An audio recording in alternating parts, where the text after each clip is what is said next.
Welcome to Sleepy Time Stories. Hey, my dear friends, tonight we begin a journey that will completely transform how you think about beauty forever. Imagine spending 3 hours every single morning just to apply your makeup. Not for a special event, not for a date, but because your eternal soul depended on it.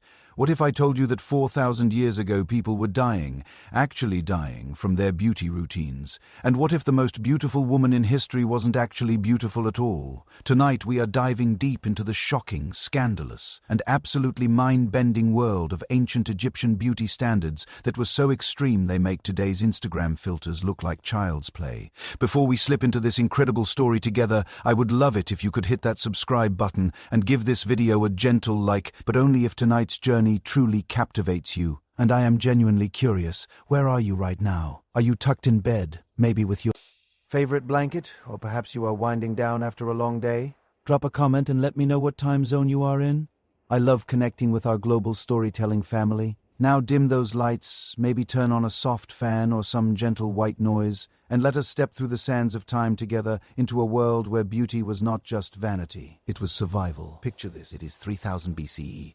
The sun is rising over the Nile, and you are waking up in ancient Thebes. But here is the thing, you cannot just roll out of bed and start your day. Oh no. Oh no. According to the Edwin Smith Papyrus, one of our earliest medical texts, Egyptians believed that your physical appearance was directly connected to your spiritual purity and your chances of reaching the afterlife. This was not just about looking good for your neighbors. This was about eternity. The ancient Egyptians had this absolutely fascinating concept they called Fit, which was basically cosmic chaos. And you know what they believed. Caused Fit? Improperly maintained physical appearance. Dr. Joanne Fletcher, one of the world's leading Egyptologists, discovered through her research at the University of York that Egyptians spent an average of 3 to 4 hours daily on their beauty routines. 3 to 4 hours. That is like having a part-time job just for your face. But here is where it gets really interesting and honestly a little heartbreaking. The Metropolitan Museum of Art houses thousands of ancient Egyptian cosmetic tools. When researchers analyzed the residue on these implements, they found something shocking. Many of the most prized beauty products contained lead sulfide, copper, and even arsenic. Yes, arsenic. The very substances that made Egyptian eyes so dramatically beautiful was slowly poisoning them. Let me paint you a picture of what a typical morning looked like for an upper-class Egyptian woman. Let us call her Neferet. She would wake before dawn, not to the sound of an alarm clock, but to the gentle chanting of her personal beautician, who was actually considered a type of priest. That is right. Beauticians were religious officials because they were preparing souls for the divine realm. First, Neferet would undergo what archaeologist Dr. Zahi Hawass calls the purification ritual. This involved washing with natron salt, the same substance used in mummification. Already we can see the connection between daily beauty and death preparation. The water came from sacred temple wells and was often infused with lotus petals, which the Egyptians believed carried the essence of rebirth. Now, here is something that will blow your mind. Egyptians did not just put on makeup to look pretty. According to the Ebers Papyrus, which dates back to 1550 BCE, they believed that certain cosmetic applications could literally ward off evil spirits. The famous black coal around their eyes was not just dramatic flair. It was spiritual armor. The shape mimicked the protective eye of Horus, and parents would paint it on their children as young as 3 years old. But let us talk about the economic side of this beauty obsession because it is absolutely staggering. The ancient Egyptian beauty industry was worth what would be equivalent to about $2.3 billion in today's money, according to economic historians at Cambridge University. Cleopatra alone spent what amounts to $12 million annually just on her personal cosmetics. To put that in perspective, she spent more on makeup than some small countries spend on their entire military budgets today. The most coveted ingredient was something called aju, green malachite powder that came exclusively from mines in the Sinai Peninsula. This was not just expensive, it was literally worth more than gold by weight. Caravans would risk their lives crossing dangerous desert routes to bring this green powder to the wealthy elite, because having the perfect green eyeshadow could mean the difference between being accepted by the gods or being condemned to spiritual darkness. And here is something that would probably surprise modern beauty influencers. Men wore just as much makeup as women, sometimes more. King Tutankhamun's tomb contained over 100 pots of cosmetics, creams, and perfumed oils. When Howard Carter first opened that tomb in 1922, he found that some of these cosmetics were still perfectly preserved and, get this, still fragrant after 3,000 years. The formulations were so advanced that modern cosmetic companies are still trying to reverse engineer some of these ancient recipes. But perhaps the most haunting aspect of Egyptian beauty standards was their obsession with eternal perfection. They were not just getting ready for today or this week or even this lifetime. Every single day they were preparing for eternity. The British Museum houses a collection of mirrors from ancient Egypt, and many of them are inscribed with prayers asking the gods to maintain the owner's beauty not just in life, but forever in the afterlife. You see, the Egyptians had this belief that your soul had to recognize your body in order to reunite with it in the afterlife. So if you did not maintain your physical appearance perfectly, your soul might get lost for eternity. Talk about pressure, right? Imagine if every time you skipped your skincare routine, you were literally risking your immortal soul. Dr. Salima Ikram from the American University in Cairo made an incredible discovery in 2019. She found evidence that wealthy Egyptians were actually tattooing themselves with semi-permanent cosmetic designs, essentially ancient permanent makeup, so they would never have a bad eternity day. The dedication is honestly both admirable and terrifying. As we wrap up tonight's first chapter, I want you to think about this. Every morning when you look in the mirror, you are participating in a ritual that is thousands of years old. That moment of checking your reflection, adjusting your appearance maybe. Putting on a little makeup or cologne, you are connecting with ancient souls who stood before polished copper mirrors along the Nile, preparing not just for their day, but for eternity itself. The ancient Egyptians understood something profound about beauty that we are only just beginning to rediscover. It is not really about vanity at all. It is about transformation, about becoming the best version of yourself, about respecting the divine spark within you. They just took it to levels that would make modern beauty gurus weep with envy or terror. But we have only just scratched the surface of this incredible story, because in just a moment we are going to dive into the most scandalous beauty secret in all of human history. We are going to uncover the real truth about Cleopatra. And trust me, everything you think you know about history's most beautiful woman is about to be turned completely upside down. The evidence will shock you, the revelations will surprise you, and the love story, oh, the love story will break your heart in the most beautiful way. So stay with me as we turn the page to the next chapter of our ancient Egyptian beauty journey, because Cleopatra's secret is waiting, and it is far more incredible than any movie has ever dared to show you. Now let me ask you something that might keep you awake tonight. What if everything Hollywood ever told you about the most famous beautiful woman in history was completely wrong? What if Cleopatra VII, the woman who supposedly launched 1,000 ships with her beauty, actually looked nothing like Elizabeth Taylor or Gal Gadot? And what if her real secret to captivating the most powerful men in the world had absolutely nothing to do with her physical appearance? Get comfortable, because we are about to shatter some illusions and dive into one of history's most fascinating deceptions, one that fooled the entire world for over 2,000 years. Here is the thing that will blow your mind right off the bat. We actually have coins, real authentic coins from Cleopatra's reign, minted during her lifetime. The British Museum houses several of these. When Dr. Sally Ann Ashton, a senior curator of Egyptian antiquities, first studied them under high-resolution microscopy in 2007, her findings were, well, let us just say they were not exactly what you would expect from the most beautiful woman who ever lived. The coins show a woman with a prominent hooked nose, a protruding chin, and what historians delicately call masculine features. Professor Mary Hammer from University College London put it more bluntly in her 2007 research. If Cleopatra walked into a modern casting call for her own biopic, she would probably be sent home. Ouch, right? But here is where the story gets absolutely fascinating. You see, Cleopatra understood something that modern influencers are just beginning to figure out. True magnetism is not about perfect features. It is about perfect strategy. And oh my goodness, did this woman have strategy? Let me paint you the real picture of who Cleopatra was. First off, she was not even Egyptian. She was Macedonian Greek, descended from Alexander the Great's general Ptolemy. The Ptolemaic dynasty had ruled Egypt for 300 years by the time she was born. And here is a fun fact that might make you uncomfortable. They kept their bloodline pure through sibling marriage. Cleopatra was actually married to two of her younger brothers. I know, I know, different times, different customs, but still, yikes. But here is what made her extraordinary. She was the first Ptolemaic ruler in 300 years to actually learn Egyptian. According to the ancient historian Plutarch, she spoke 9 languages fluently. 9. While her predecessors sat in their Greek palaces completely disconnected from their subjects, Cleopatra walked among the people speaking their language literally and figuratively. Dr. Joyce Tildesley, Egyptologist at the University of Manchester, discovered through her research that Cleopatra's real beauty secret was not makeup or fashion. It was intelligence weaponized through theater. Every single public appearance was a carefully orchestrated performance designed to demonstrate her divine connection to the gods. And let me tell you about her most legendary entrance, the one that supposedly seduced Julius Caesar. You have probably heard the story about her being smuggled to Caesar wrapped in a carpet, right? Well, according to Plutarch's Parallel Lives, it was not a carpet. It was a linen sack. And she was not trying to seduce him with her physical beauty. She was demonstrating her resourcefulness, her courage, and her absolute fearlessness. Imagine this. A 21-year-old woman had herself smuggled past enemy guards in a laundry bag to face the most powerful man in the world. That takes guts that most of us cannot even imagine. But the real genius move, the moment Caesar unrolled that sack and Cleopatra stepped out, she immediately began speaking to him in perfect Latin, not Egyptian, not Greek, but his own language. Dr. Adrian Goldsworthy, in his biography Antony and Cleopatra, describes this moment as the ancient world's most brilliant job interview. She got the position, by the way. Now about her famous beauty routine, because she absolutely had one, just not for the reasons you think.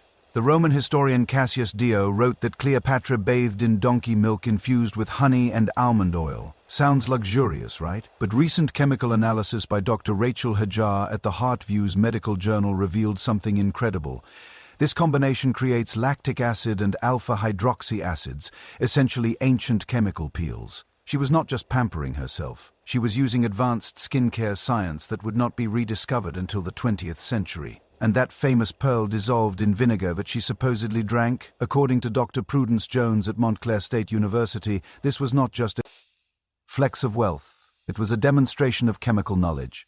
Cleopatra knew that calcium carbonate, pearl, plus acetic acid vinegar would create a drinkable calcium supplement. She was literally showing off her understanding of chemistry while simultaneously proving she had unlimited resources. Talk about a power move. Here is something that Hollywood completely missed. Cleopatra's most seductive feature was not her face or her body. It was her voice. Ancient sources are unanimous about this. Plutarch wrote that her voice was like a many-stringed instrument. She had trained with the best rhetoric teachers in Alexandria, and she used her voice like a master musician uses a violin. Dr. Pat Brown from Stanford University, who studies historical linguistics, analyzed ancient descriptions of Cleopatra's speaking style and concluded that she had mastered what we now call vocal seduction, using tone, rhythm, and pacing to create an almost hypnotic effect on listeners. But let us talk about her relationship with Mark Antony, because this is where things get really juicy. You know that famous scene where she arrives dressed as Venus on a golden barge? That actually happened. But here is what the movies do not tell you. It was psychological warfare disguised as romance. According to Dr. Diana Preston's research in Cleopatra and Antony, that golden barge entrance was specifically designed to remind Antony, and everyone watching, that Egypt was fabulously wealthy, while Rome was financially struggling from decades of civil war. The purple sails, the silver oars, the perfumed wind that could be smelled from shore, all of it was calculated to demonstrate that Egypt had resources Rome desperately needed. And it worked. Within hours of that entrance, Antony had essentially pledged Rome's military support to Egypt. Dr. Adrian Goldsworthy points out that this was perhaps the most expensive seduction in history, and the most strategically brilliant. But here is the heartbreaking part of Cleopatra's story that really gets to me. She genuinely loved both Caesar and Antony. The letters between Cleopatra and Antony, discovered in the Oxyrhynchus papyri collection, reveal a woman who was desperately trying to balance her heart with her duty to Egypt. In one fragment she writes, "My beloved, I dream of a world where love does not require armies to defend it." You have to understand, this woman was carrying the weight of a 3,000-year-old civilization on her shoulders. She knew she was the last pharaoh, the final link in a chain stretching back to the pyramid builders. The pressure must have been unimaginable. Dr. Stacy Skiff, in her Pulitzer Prize-winning biography, calculated that Cleopatra successfully maintained Egyptian independence for 22 years against Roman expansion, longer than any other Mediterranean power. That is not beauty. That is political genius of the highest order. And when the end came, even her suicide was strategic. She chose the asp, the sacred cobra, because it was the symbol of pharaonic power. Even in death, she was making a statement. I am still the pharaoh of Egypt. According to the ancient historian Cassius Dio, her final words were in Egyptian, not Greek or Latin. I will not be paraded through Rome as a trophy. The real tragedy is that for 2,000 years we have reduced this brilliant, multilingual, strategically gifted leader to nothing more than a pretty face who seduced men with her looks. It is like calling Einstein that guy who had weird hair. But maybe that is fitting in a way, because Cleopatra's greatest beauty secret, the one that made her more magnetic than any supermodel, was that she refused to be just beautiful. She insisted on being brilliant, fearless, and unforgettable. So tonight, when you are doing your own beauty routine, remember Cleopatra's real lesson. The most attractive thing about any person is not their perfect features. It is their refusal to be ordinary. Speaking of refusing to be ordinary, what we are about to discover next will make Cleopatra's story look tame, because we are diving into something truly shocking. The lengths that ordinary Egyptians went to for beauty, and how some of those choices literally killed them. Get ready to learn about coal curses and the deadly price of perfect eyes, because what is coming next will change how you think about makeup forever. Imagine putting on your eyeliner this morning and literally signing your own death warrant. Sounds dramatic, right? Well, buckle up, because we are about to dive into one of the most chilling beauty stories in human history, where the pursuit of perfect eyes came with a price that would make modern makeup artists quit their jobs immediately. What I am about to tell you is not just ancient history. It is a cautionary tale that connects directly to beauty scandals happening right now. Have you ever wondered why your mascara comes with those tiny warning labels? Well, you can thank the ancient Egyptians for teaching us that lesson the hard way. Let us step into the sandals of Ankhesenamen. Yes, that is a real name, and yes, I practiced saying it about 50 times. She was a middle-class woman living in Memphis around 2000 BCE, and like every Egyptian woman of her time, she began her day by carefully applying kohl around her eyes. This was not just makeup. It was spiritual armor, social status, and fashion statement, all rolled into one dramatic black line. But here is where our story takes a dark turn. Dr. Philippe Walter from the Louvre Museum's research laboratory made a discovery in 2010 that sent shockwaves through the archaeological community. When his team analyzed residue from over 400 ancient Egyptian coal containers, they found something terrifying. 85% contained lead sulfide concentrations that were literally off the charts. We are talking about lead levels that were 10,000 times higher than what is considered safe today. To put this in perspective, the FDA's current limit for lead in cosmetics is 20 parts per million. Ancient Egyptian coal contained up to 200,000 parts per million. That is not makeup. That is poison applied directly to one of the most sensitive areas of your body twice daily for your entire life. Dr. Christian Amatar from the École Normale Supérieure in Paris conducted groundbreaking research that revealed the horrifying truth. A typical Egyptian woman absorbed enough lead through her daily coal application to cause what we now recognize as chronic lead poisoning. The symptoms: hair loss, tooth decay, kidney failure, neurological damage, and eventually death. But here is the truly heartbreaking part. They knew something was wrong. Papyrus medical texts from the Edwin Smith collection describe a mysterious eye sickness that primarily affected wealthy women who could afford the finest coal. The symptoms described: trembling hands, weakness of limb, darkness of thought. Are textbook signs of lead poisoning, yet they continued using it because the social pressure was too intense to resist. Let me tell you about Meritamen, whose mummy was discovered in the Valley of the Queens in 1904. When researchers from Johns Hopkins University analyzed her remains in 2003, they found lead concentrations in her bones that were 200 times higher than normal. But here is the kicker. Her burial mask shows perfectly applied coal lines even in death. She literally died for beauty and was buried with the very poison that killed her. Now, you might be thinking, surely they had some alternatives, right? Well, Dr. Joanne Fletcher's research at the University of York uncovered something fascinating and tragic. The Egyptians did have safer alternatives. Charcoal mixed with animal fat created a similar dark effect with zero toxicity.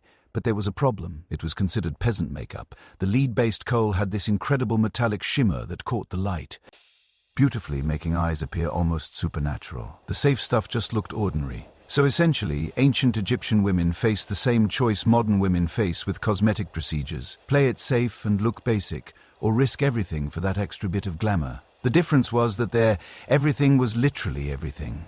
But the psychological aspect of this story is what really gets me. Dr. Gay Robbins from Emory University discovered that Egyptian women who stopped using coal faced social ostracism so severe that many preferred death to public shame. There are documented cases of women being divorced, losing their children, and even being accused of witchcraft simply for appearing in public without properly lined eyes. The pressure was so intense that mothers would start applying coal to their daughters as young as 3 years old. Can you imagine? Toddlers barely old enough to walk were already being slowly poisoned in the name of beauty. The Cairo Museum houses tiny coal applicators clearly designed for children's eyes. It is one of the most disturbing exhibits I have ever researched, and here is something that will give you chills. Wealthy families would hire coal testers. These were usually slaves whose job was to test new batches of coal by applying it first and waiting to see if they developed symptoms. If they lived through the testing period, usually about a month, the coal was declared safe for the family to use. Dr. Aidan Dodson from the University of Bristol estimates that over 10,000 people died serving as human coal testers during the New Kingdom period alone. But the story gets even more sinister. The most expensive coal, the kind that royalty used, contained not just lead but also mercury and antimony.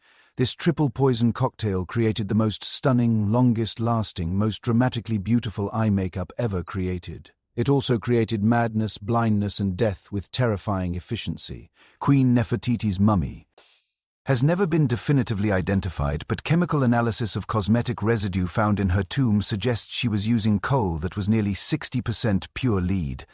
With those incredibly dramatic eyes, you are not just seeing ancient beauty standards. You are not just seeing ancient beauty standards.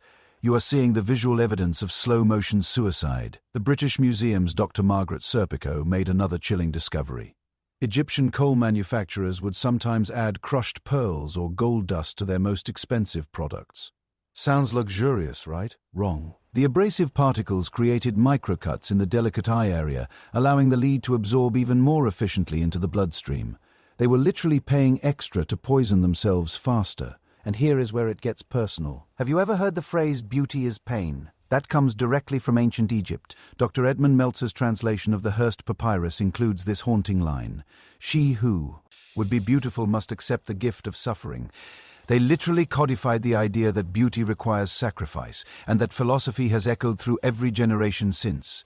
But perhaps the most tragic aspect of this story is how preventable it all was. Archaeological evidence shows that by 1500 BCE, Egyptian physicians had identified the connection between coal use and illness. The Ebers Papyrus contains detailed descriptions of lead poisoning symptoms. Yet the beauty industry, yes, they had one, actively suppressed this information to protect their profits. Sound familiar? It should. From radium-laced face creams in the 1920s to formaldehyde-based hair straighteners today, the beauty industry's willingness to prioritize profit over safety has remained remarkably consistent across millennia. Dr. Andreas Schmidt from the German Archaeological Institute calculated that during the height of Egyptian civilization, coal-related deaths accounted for approximately 15% of female mortality among the upper classes. 15%. You had roughly a 1 in 7 chance of being literally killed by your makeup routine. But here is the twist that makes this story even more complex.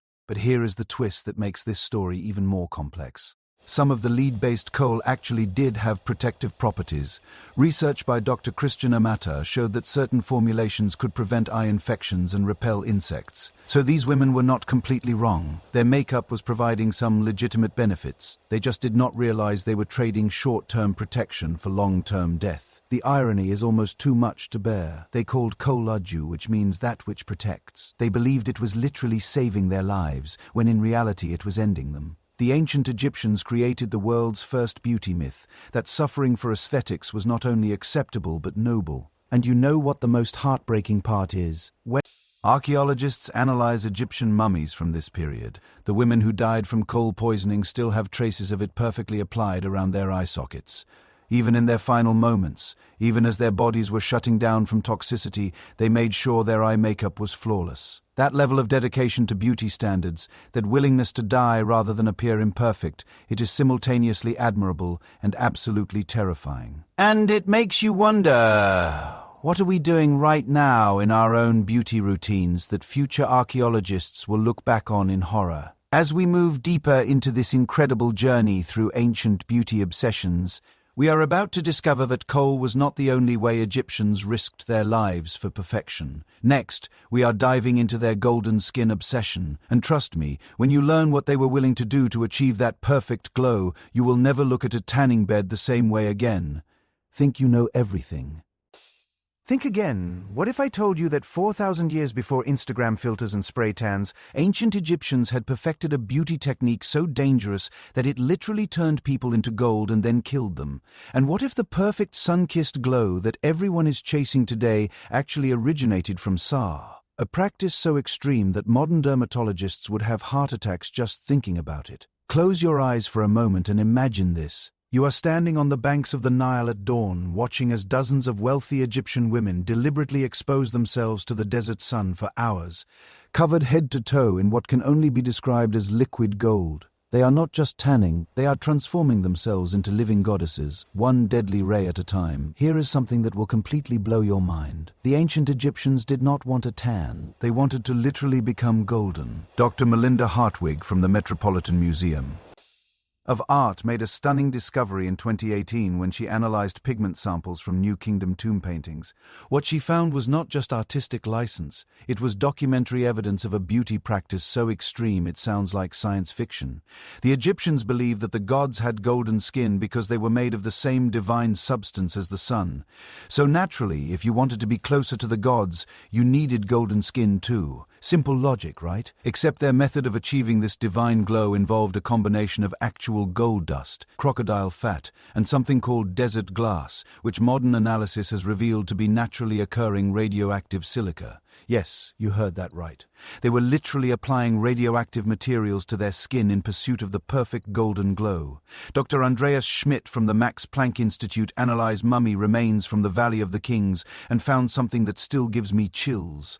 Wealthy women from the New Kingdom period had gold particles embedded so deeply in their skin tissue that they were still visible 3,000 years later. But more disturbing, many of these same mummies showed clear signs of radiation poisoning, brittle bones, organ damage, and cellular mutations that could only come from prolonged exposure to radioactive materials. Let me tell you about Kia, one of Akhenaten's wives whose mummy was discovered in tomb KV55. When researchers from Cairo University examined her remains in 2010, they found her skin still had a faint golden shimmer.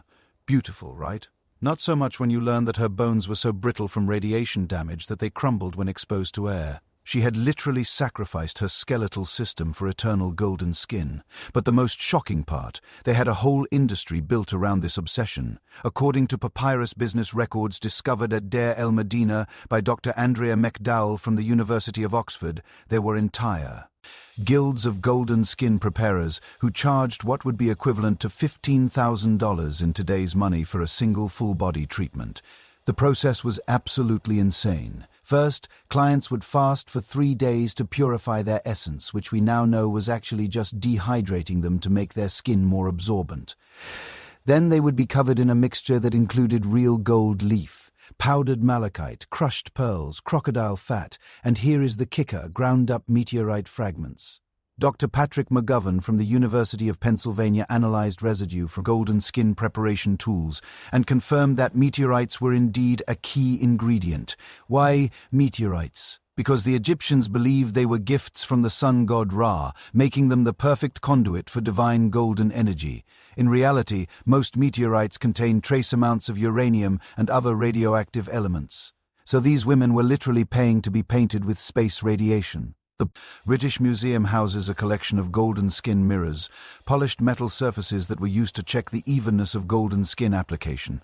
Dr. Sally Ann Ashton's analysis revealed that these mirrors have measurable radiation signatures even today, 3,000 years later. Think about that for a moment. The tools used to apply this treatment are still radioactive after 3 millennia. But here is where the story gets really heartbreaking. The Wilbur Papyrus, translated by Dr. Richard Jasno from Johns Hopkins University, contains what appears to be the world's first documented case of radiation sickness. It describes a wealthy woman named Tauret who underwent golden skin treatments and then suffered from the wasting disease, hair loss, nausea, weakness, and eventually death. The papyrus specifically mentions that her skin maintained its divine glow even as she was dying.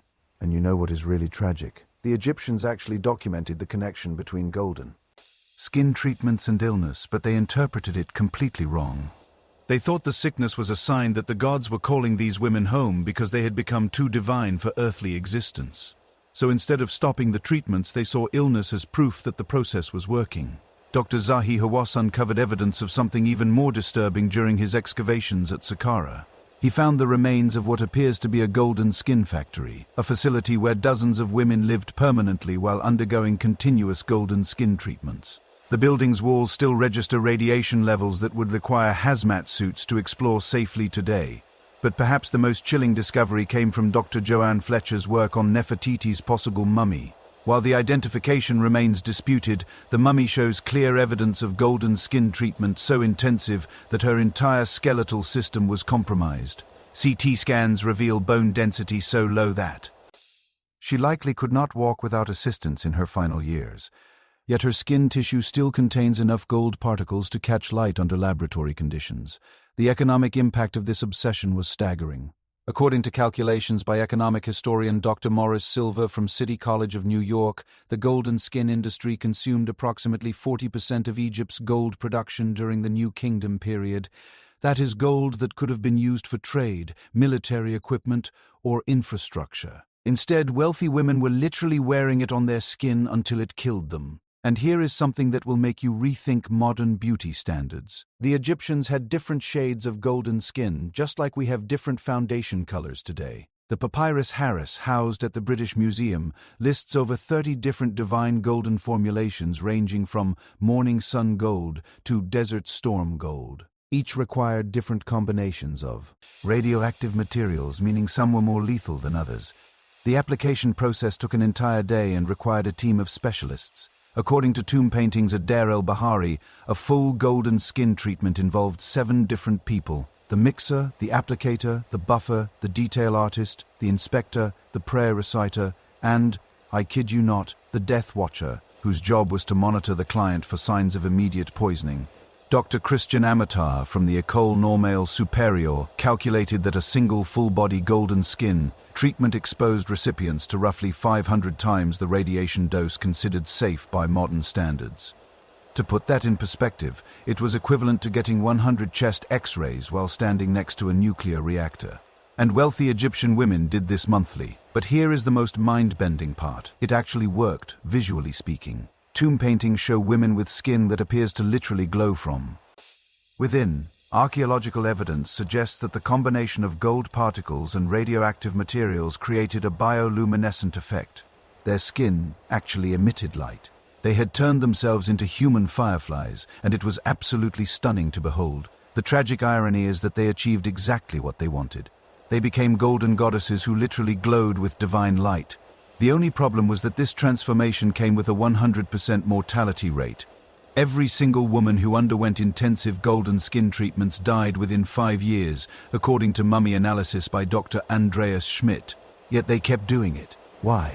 Because the alternative, looking ordinary, aging naturally, appearing merely human, was considered a fate worse than death. Dr. Gay Robbins from Emory University found evidence that women who refused golden skin treatments were often divorced by their husbands and ostracized by society. In ancient Egypt, it was better to be a beautiful corpse than a living commoner.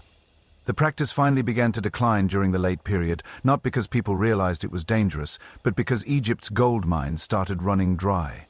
The Persian conquest in 525 BCE essentially ended the golden skin industry by cutting off access to both gold and radioactive desert glass.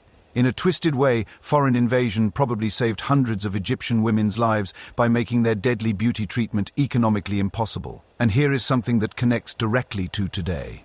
Modern spray tans and bronzing products often contain dihydroxyacetone (DHA), which can cause cellular damage with overuse. We are still, in our own small way, risking our health for that perfect golden glow. The ancient Egyptians just took it to the logical extreme. If a little gold makes you beautiful, then a lot of gold makes you divine. So the next time you are at the beach working on your tan, remember Kia to wear it and countless unnamed Egyptian women who literally died for the golden skin that we now achieve with a $20 bottle of self-tanner. They would probably think we are incredibly lucky to have such safe alternatives and incredibly foolish for not appreciating just how easy we have it. But golden skin was just the beginning of Egyptian beauty extremes. Coming up next, we are going to explore something even more outrageous. An obsession that consumed fortunes, started wars, and created wigs so elaborate they required their own servants to maintain. Get ready to discover why some ancient Egyptian hairstyles cost more than modern houses, and how a single bad hair day could literally destroy your social standing forever. Here is a question that might keep you up tonight. What if your hairstyle could literally determine whether you lived or died? What if a bad hair day was not just embarrassing but could actually get you exiled, divorced, or even executed? Welcome to ancient Egypt, where hair was not just about fashion.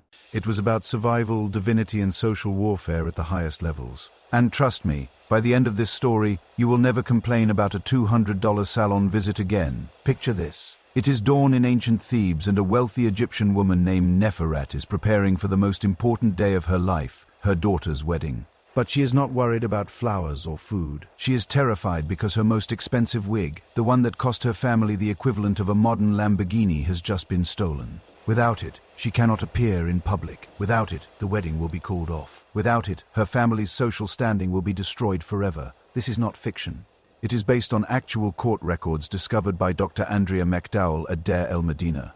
Hair theft was such a serious crime in ancient Egypt that it carried the same penalty as stealing cattle or grain. We are talking about people's wigs being worth more than their homes. Dr. Joanne Fletcher from the University of York made a discovery that revolutionized our understanding of Egyptian hair culture. When she analyzed over 2,000 mummies from various periods, she found something shocking. Nearly 90% of wealthy Egyptians were completely bald under their elaborate wigs. Not naturally bald, deliberately bald. They were shaving off perfectly healthy hair to make room for increasingly elaborate artificial creations. Why would someone shave off beautiful natural hair? Well, according to the Ebers Papyrus, natural hair was considered spiritually impure because it grew from the body, which was associated with decay and death. Wigs, on the other hand, were made from carefully selected hair that had been blessed, purified, and infused with divine essences. Wearing a wig was not just fashion. It was literally wearing the gods' approval on your head. But here is where things get absolutely wild. The most expensive wigs were not made from human hair at all.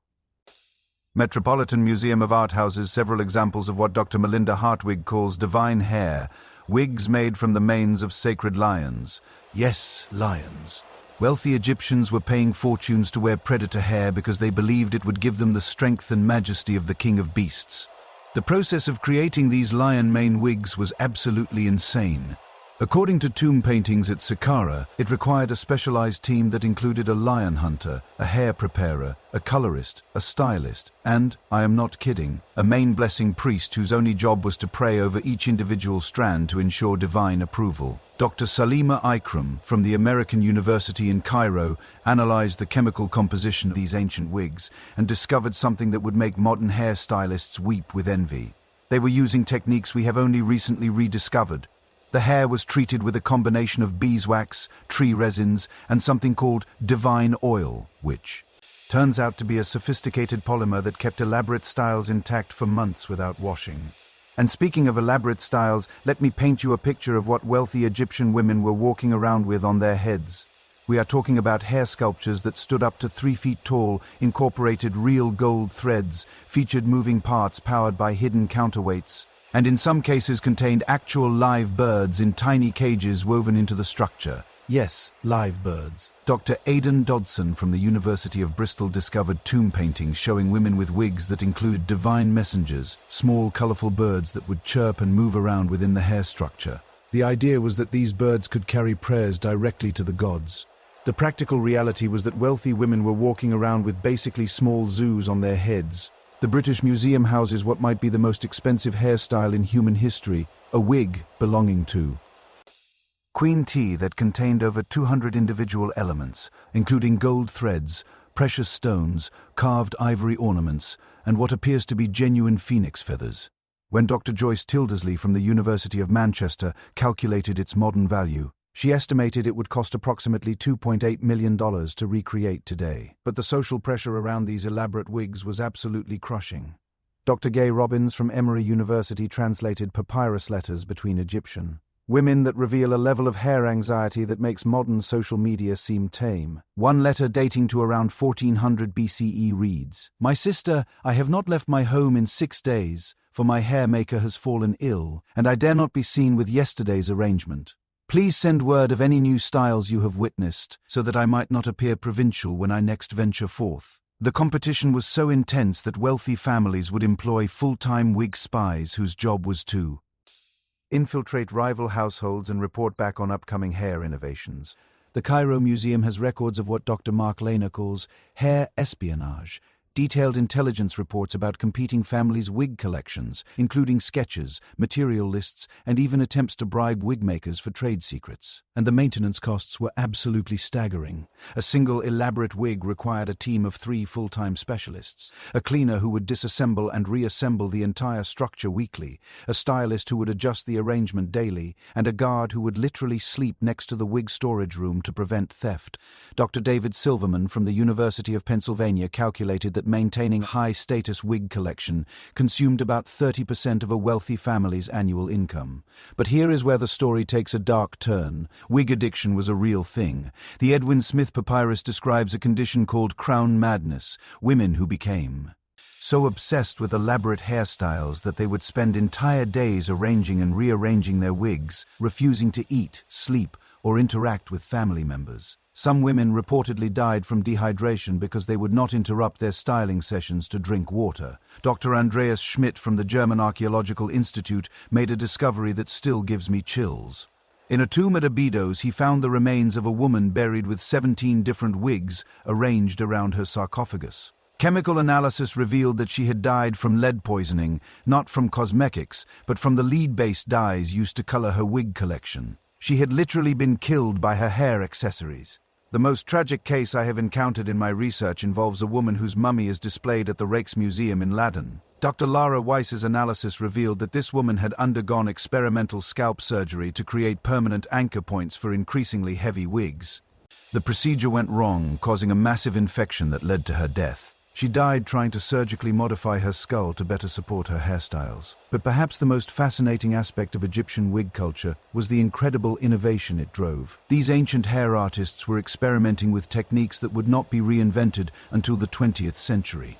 They had mastered chemical straightening, permanent curling, color-fast dyeing, and even early forms of hair extensions. Dr. Janet Johnston from the University of Oxford found evidence that Egyptian wig makers were creating synthetic hair from plant fibers and animal proteins over 3,000 years before modern chemical companies developed similar materials. The social implications were staggering.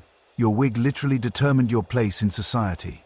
The Wilbur Papyrus contains detailed regulations about who could wear which types of hair arrangements. Servants could only wear simple single-color wigs. Merchants could add modest decorations. Only the highest nobility could incorporate gold threads, precious stones, or exotic animal hair. And here is something that will blow your mind. They had wig fashion seasons.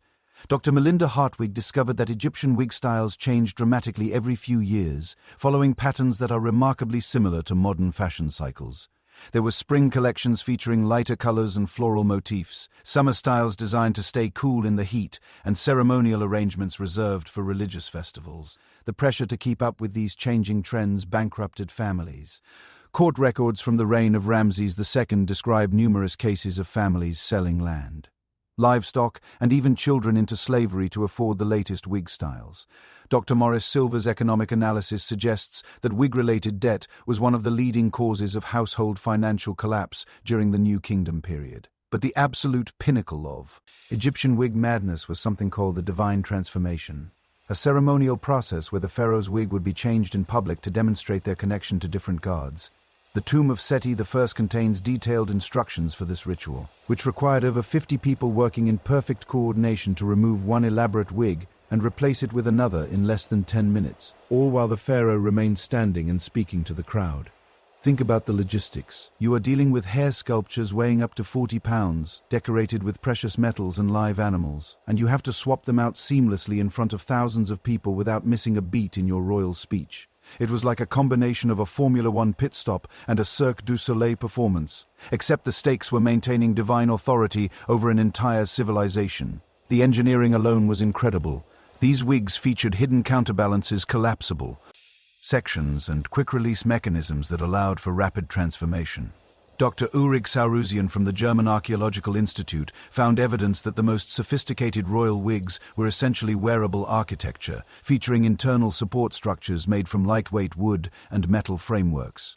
And you know what is really amazing? Some of these techniques are just now being rediscovered by modern hairstylists and fashion designers. The modular wig systems, the chemical treatments, the structural engineering, ancient Egyptian wig makers were literally centuries ahead of their time. As we prepare to dive even deeper into the sensory world of ancient Egyptian beauty, imagine walking through the streets of ancient Memphis, where the air itself was a battleground of competing fragrances. Because what we are about to explore next will reveal how the pursuit of the perfect scent launched the world's first beauty industry, sparked international conflicts, and created perfume formulations so powerful they were considered weapons of mass seduction.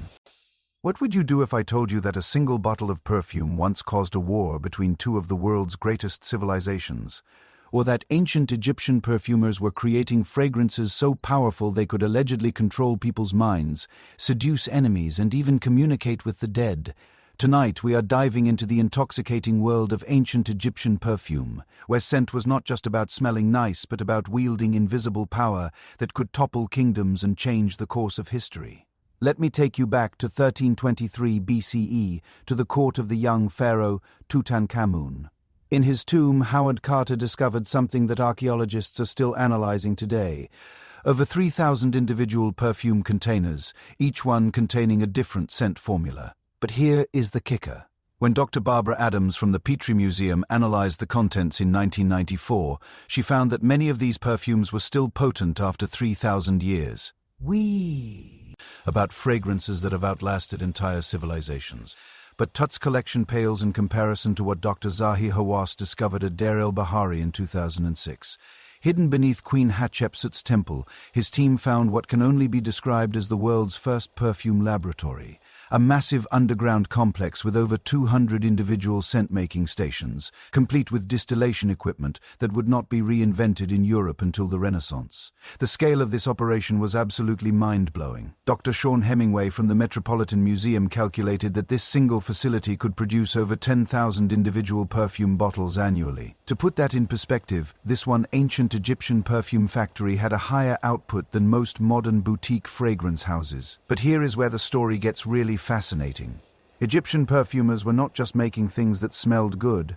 They were creating what Dr. Lynn Mar Nickel from the University of Copenhagen calls psychological weapons. These were not perfumes. They were mind control devices disguised as cosmetics.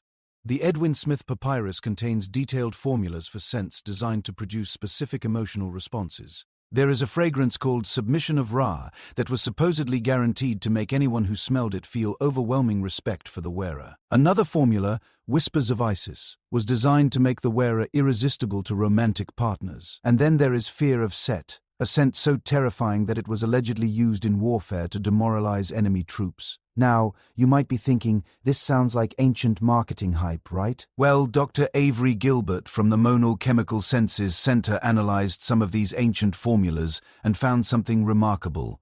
The Egyptians had actually discovered neurologically active compounds, natural chemicals that could genuinely affect mood, memory, and even decision-making. They were not just making perfume. They were doing early neuroscience. Let me tell you about the most expensive perfume in human history. Tears of the Gods, created specifically for Cleopatra VII. According to the Oxyrhynchus Papyri, this single fragrance required ingredients from 47 different countries.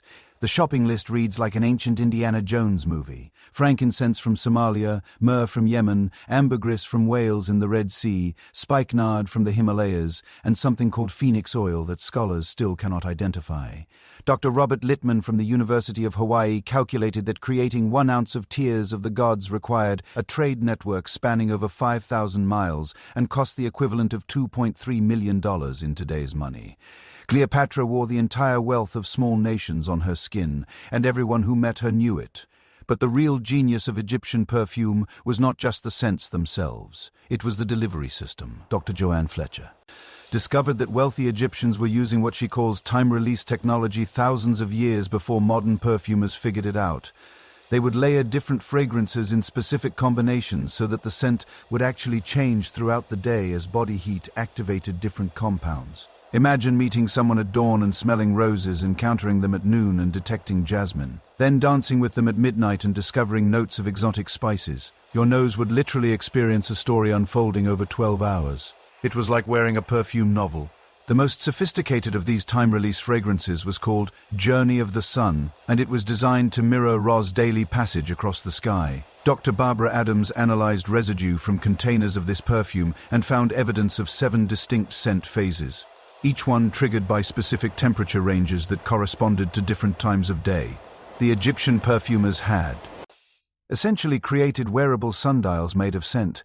But here is where things get really wild. The Egyptians believed that different perfumes could help you communicate with specific gods. The Papyrus Harris lists over 100 divine fragrances, each one supposedly tuned to a different deity's preferences. Want to pray to Thoth, god of wisdom? You needed scribe's blessing perfume. Planning to ask Hathor for love? Better wear dancer's delight. This was not just religious superstition. It was strategic spiritual networking. Dr. Geraldine Pinch from Oxford University found evidence that Egyptian priests would actually refuse to accept offerings from people who were not wearing the appropriate divine fragrance. Your perfume choice could literally determine whether your prayers were heard by the gods. The business implications were staggering. The perfume trade made ancient Egypt one of the world's first global economic powers. Dr. Andrea McDowell's analysis of Deir el-Medina. Business records show that perfume exports generated more revenue for Egypt than gold mining, grain sales, and papyrus manufacturing combined. The entire Egyptian economy was essentially built on making other people smell good, and the competition was absolutely cutthroat. The Turin Papyrus describes what Dr. Richard Jasno calls the first industrial espionage, when rival perfume houses would literally kidnap each other's master perfumers to steal trade secrets. There are documented cases of perfume formulators being held hostage for months while their captors tortured them for recipes. The most famous case involved a perfumer named Cutty who created a fragrance called Memory of Paradise. That was so extraordinary, 3 different royal houses simultaneously tried to kidnap him. The poor guy spent 2 years being passed back and forth between various palaces like a very aromatic hostage. His perfume was apparently so incredible that people would literally commit international crimes just to smell it. But perhaps the most remarkable discovery came from Dr. Patrick McGovern's analysis of Queen Nefertiti's cosmetic collection. He found evidence that she was wearing a perfume that contained compounds we now recognize as natural antidepressants and anxiolytics. Essentially, she was wearing pharmaceutical-grade mood stabilizers disguised as luxury fragrance. No wonder she always looked so serene in those famous sculptures. The Egyptians had also figured out scent marketing 4,000 years before modern advertisers caught on. Dr. Salima Ikram found evidence that Egyptian temples would release specific fragrances during religious ceremonies to put worshippers in the right psychological state for maximum donations. Different scents were used for different types of appeals. Floral fragrances for fertility prayers, woody scents for requests for strength, and mysterious complex blends for death-related rituals. But the absolute pinnacle of Egyptian perfume sophistication was something called Royal Presence, a fragrance so complex that it required a dedicated team of 12 specialists working for 6 months to create a single batch. Dr. Joyce Tildesley's analysis revealed that this perfume contained over 200 individual ingredients, many of which had to be harvested at specific times of day during particular phases of the moon. The formula for Royal Presence was so closely guarded that it was written in a secret script that took modern scholars 40 years to decode. When they finally cracked it, they discovered something incredible. The perfume was designed to create a unique scent signature that would linger in rooms for days after the wearer had left. Ancient Egyptian pharaohs were literally leaving their mark on history through smell. And here is something that connects directly to modern perfume science. The Egyptians had discovered that certain scent combinations could trigger specific memories. Dr. Rachel Hers from Brown University found that some Egyptian perfume formulas were specifically designed to make people remember positive experiences with the wearer. They were essentially creating olfactory brainwashing, making themselves literally unforgettable through strategic scent selection. The social pressure around perfume was just as intense as everything else we have discussed. Egyptian women were expected to wear different fragrances for different social situations, and getting it wrong could be socially devastating. The Wilbur papyrus contains a heartbreaking letter from a woman who was publicly humiliated for wearing morning perfume to an evening event. The social shame was so intense that she considered moving to another city. But perhaps the most touching aspect of Egyptian perfume culture was their belief that scents could follow you into the afterlife. Mummies were buried with their entire perfume collections because Egyptians believed that your signature scent was part of your soul's identity. Dr. Salima Ikram found mummies that were still wearing traces of perfume after 3,000 years. They had literally taken their favorite fragrances with them to eternity. The decline of the Egyptian perfume industry came with the Roman conquest, but not because the Romans did not appreciate good fragrance. Quite the opposite. They loved Egyptian perfume so much that they essentially strip-mined the entire industry, relocating the best perfumers to Rome and stealing centuries of accumulated knowledge. Yet the influence of Egyptian perfumery continues to this day. Dr. Mandy Aftel, a leading perfumer and fragrance historian, has identified over 30 ingredients and techniques still used in modern luxury perfumes that can be traced directly back to ancient Egyptian formulations. Every time you spray on your favorite fragrance, you are participating in a beauty ritual that stretches back to the pharaohs. As we continue our journey through the extremes of ancient Egyptian beauty culture, we are about to encounter practices that make everything we have discussed so far seem tame by comparison, because next we are diving into the world of body modification, where Egyptians were not content to simply enhance their natural appearance, but instead chose to permanently alter their bodies in ways that were both beautiful and absolutely terrifying. Take a deep breath, because what I am about to show you will fundamentally change how you think about body modification forever. While we debate whether a small nose piercing is too extreme, ancient Egyptians were voluntarily undergoing surgical procedures so radical that modern plastic surgeons would refuse to perform them. They were not just decorating their bodies, they were rewriting the very definition of what it meant to be human. And the most shocking part, they were doing it all in the name of beauty, spirituality, and eternal perfection. Let me start with something that will make your skin crawl in the best possible way. Sacred scarification. Dr. Rime Friedman from the British Museum made a discovery in 2018 that sent shockwaves through the archaeological community. While examining mummies from the pre-dynastic period, she found evidence of deliberate scarification patterns so intricate and precise that they could only have been created by master surgeons using techniques we have only recently developed. But these were not random cuts or simple tribal markings. These were elaborate artistic masterpieces carved directly into living flesh. The most complex example, found on a mummy known as the Scarred Lady of Hierakonpolis, features over 400 individual incisions arranged in geometric patterns that follow the golden ratio, the same mathematical principle used in the pyramids of Giza. Think about that for a moment. Someone voluntarily allowed surgeons to make 400 precise cuts across their body, arranged according to sacred mathematical principles, all while conscious and without anesthesia. The dedication to beauty is simultaneously inspiring and absolutely terrifying. Dr. Daniel Antoine from the British Museum's Human Remains Unit used CT scanning to analyze these scarification patterns and discovered something remarkable. They were not just decorative. The scars were strategically placed along acupuncture meridians that would not be mapped by Chinese medicine for another 1,000 years. The ancient Egyptians were performing therapeutic body modification that combined aesthetic enhancement with medical treatment. But scarification was just the beginning. Let me tell you about Egyptian tattooing, because what they were doing makes modern tattoo artists look like amateurs working with crayons.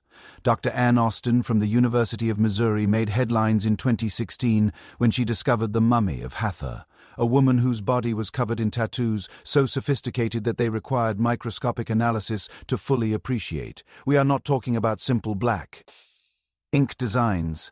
These were full-color, three-dimensional artworks that used techniques modern tattoo artists are still trying to figure out. The Egyptian tattoo artists were using a process Dr. Austin calls layered pigment injection, where different colored inks were inserted at various skin depths to create a 3D effect. When viewed from different angles, Hathor's tattoos actually appeared to move and change, creating an animated effect on living skin.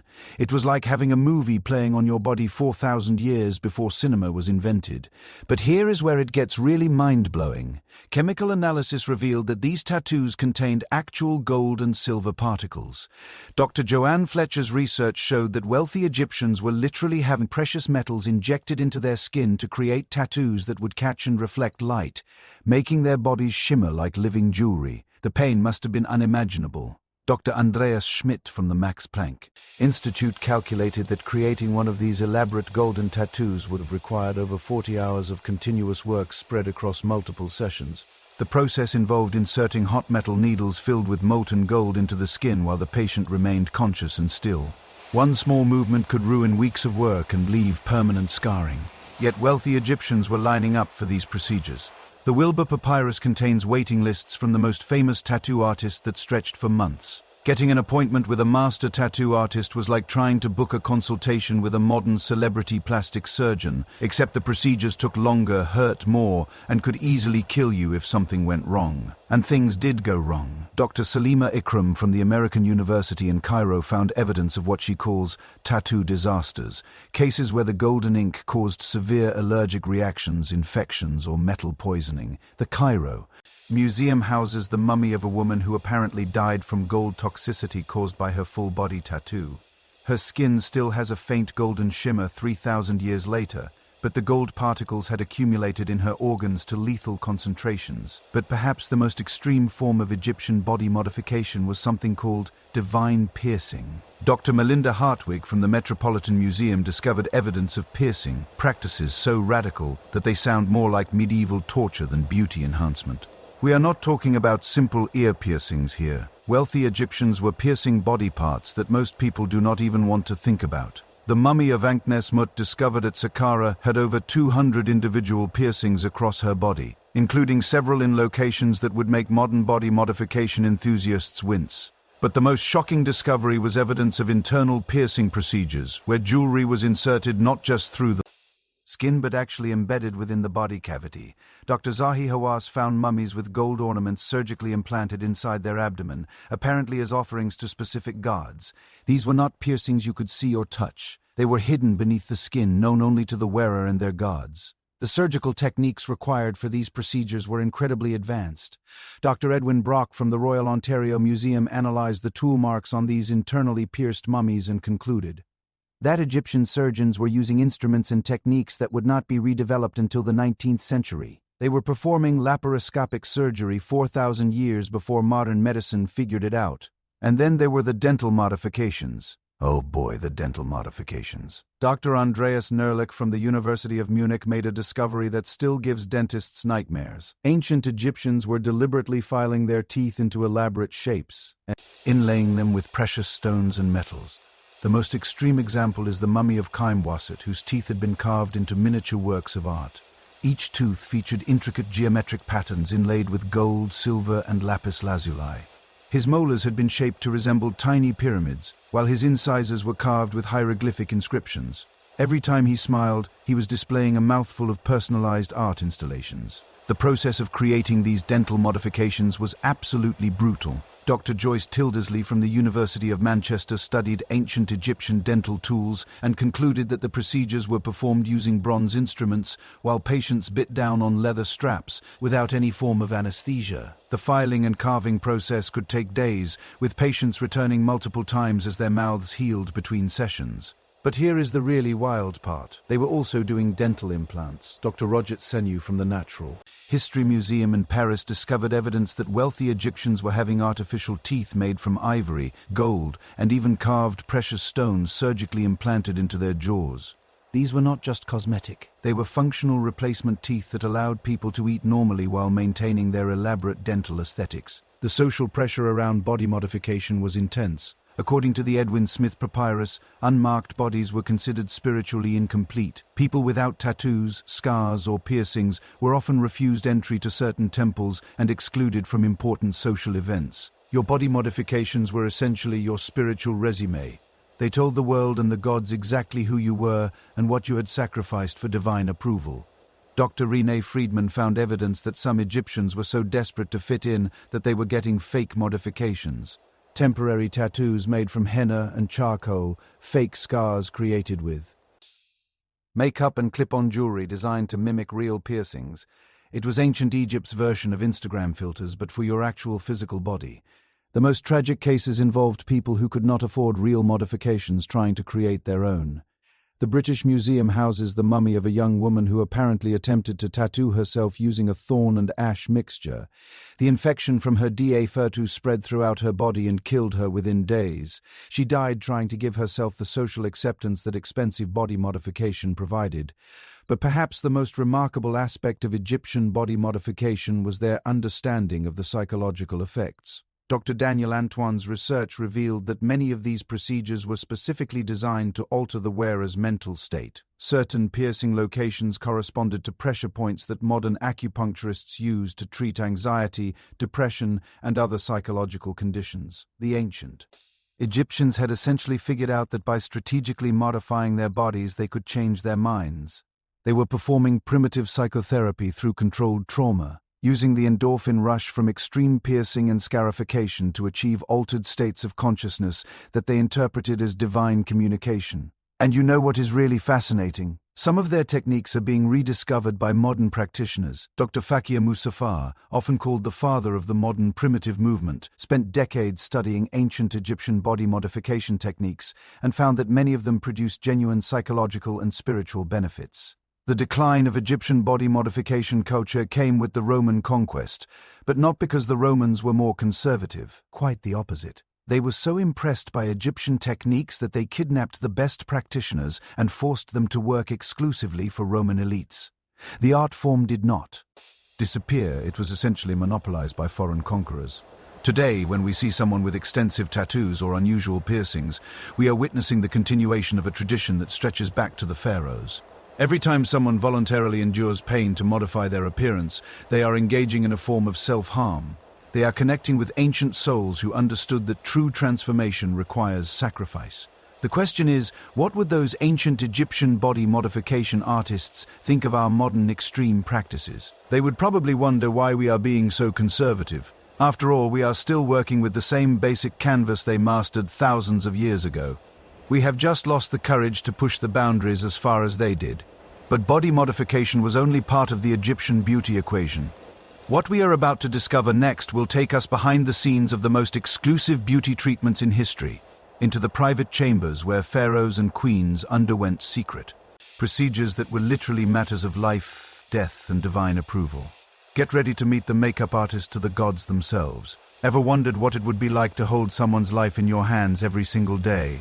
Not a surgeon, not a bodyguard, but a makeup artist whose smallest mistake could mean execution, exile, or worse. Disappointing a god king who believed their divine appearance was the only thing standing between Egypt and cosmic chaos. Welcome to the most high-pressure beauty job in human history, where getting the eyeliner wrong was not just a bad day at work, it was literally a matter of national security. Let me introduce you to Koimwasit, not the prince, but a man whose name appears on a small ostracan discovered by Dr. Andrea McDowell at Deir el Medina.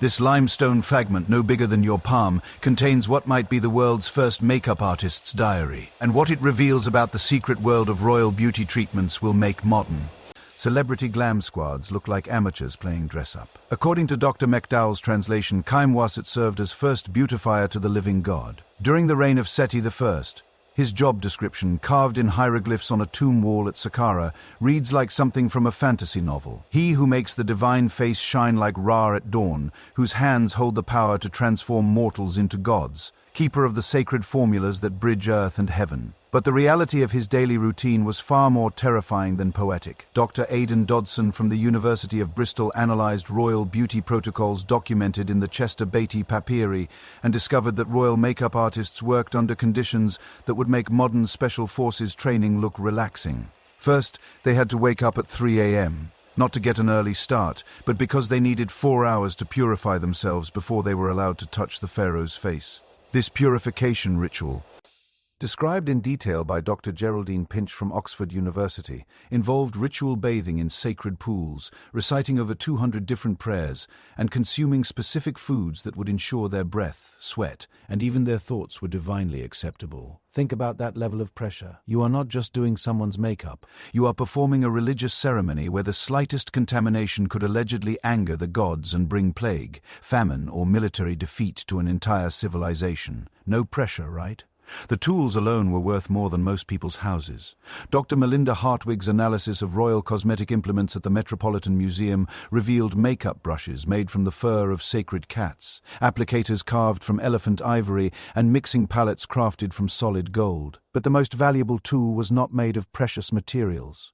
It was knowledge. Royal makeup artists had to memorize over 3,000 different cosmetic formulas, each one designed for specific situations, times of day, and divine purposes. Dr. Barbara Adams from the Petrie Museum found evidence that these formulas were so closely guarded that they were never written down completely. Master makeup artists would pass knowledge to their apprentices through a complex system of code words, hand signals, and ritual demonstrations that took decades to master fully. And the consequences of getting it wrong were absolutely terrifying. The Judicial Papyrus of Turin, analyzed by Dr. Anthony Spallinger from the University of Oakland, describes the trial of a royal makeup artist who was executed for using the wrong shade of kohl on Pharaoh Ramses III during a religious ceremony.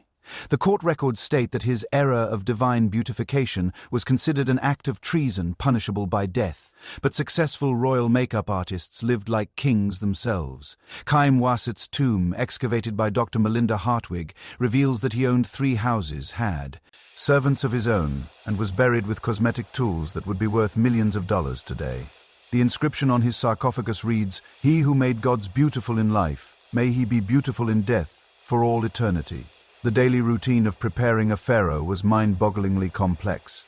According to the Papyrus Brooklyn 47.218.50, translated by Dr. Richard Jasnow from Johns Hopkins University, a complete royal beauty treatment involved 47 separate steps and took an average of 6 hours to complete. 6 hours. Modern red carpet looks take maybe 2 hours, and that is considered extensive. But this was not just about looking good. It was about magical transformation. Dr. Geraldine Pinch's research revealed that each step of the royal beauty process was believed to activate different aspects of divine power. The kohl was not just eyeliner. It was spiritual armor. The rouge was not just blush. It was the glow of divine favor. The perfume was not just fragrance.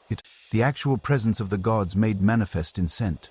The most closely guarded secret was something called the transformation of Ra, a special makeup technique used only for the most important religious ceremonies. Dr. Joanne Fletcher found references to this procedure in royal tomb inscriptions, but the actual method remained secret until 2019, when Dr. Andreas Schmidt discovered a hidden chamber beneath the Temple of Luxor containing detailed instructions written on gold tablets.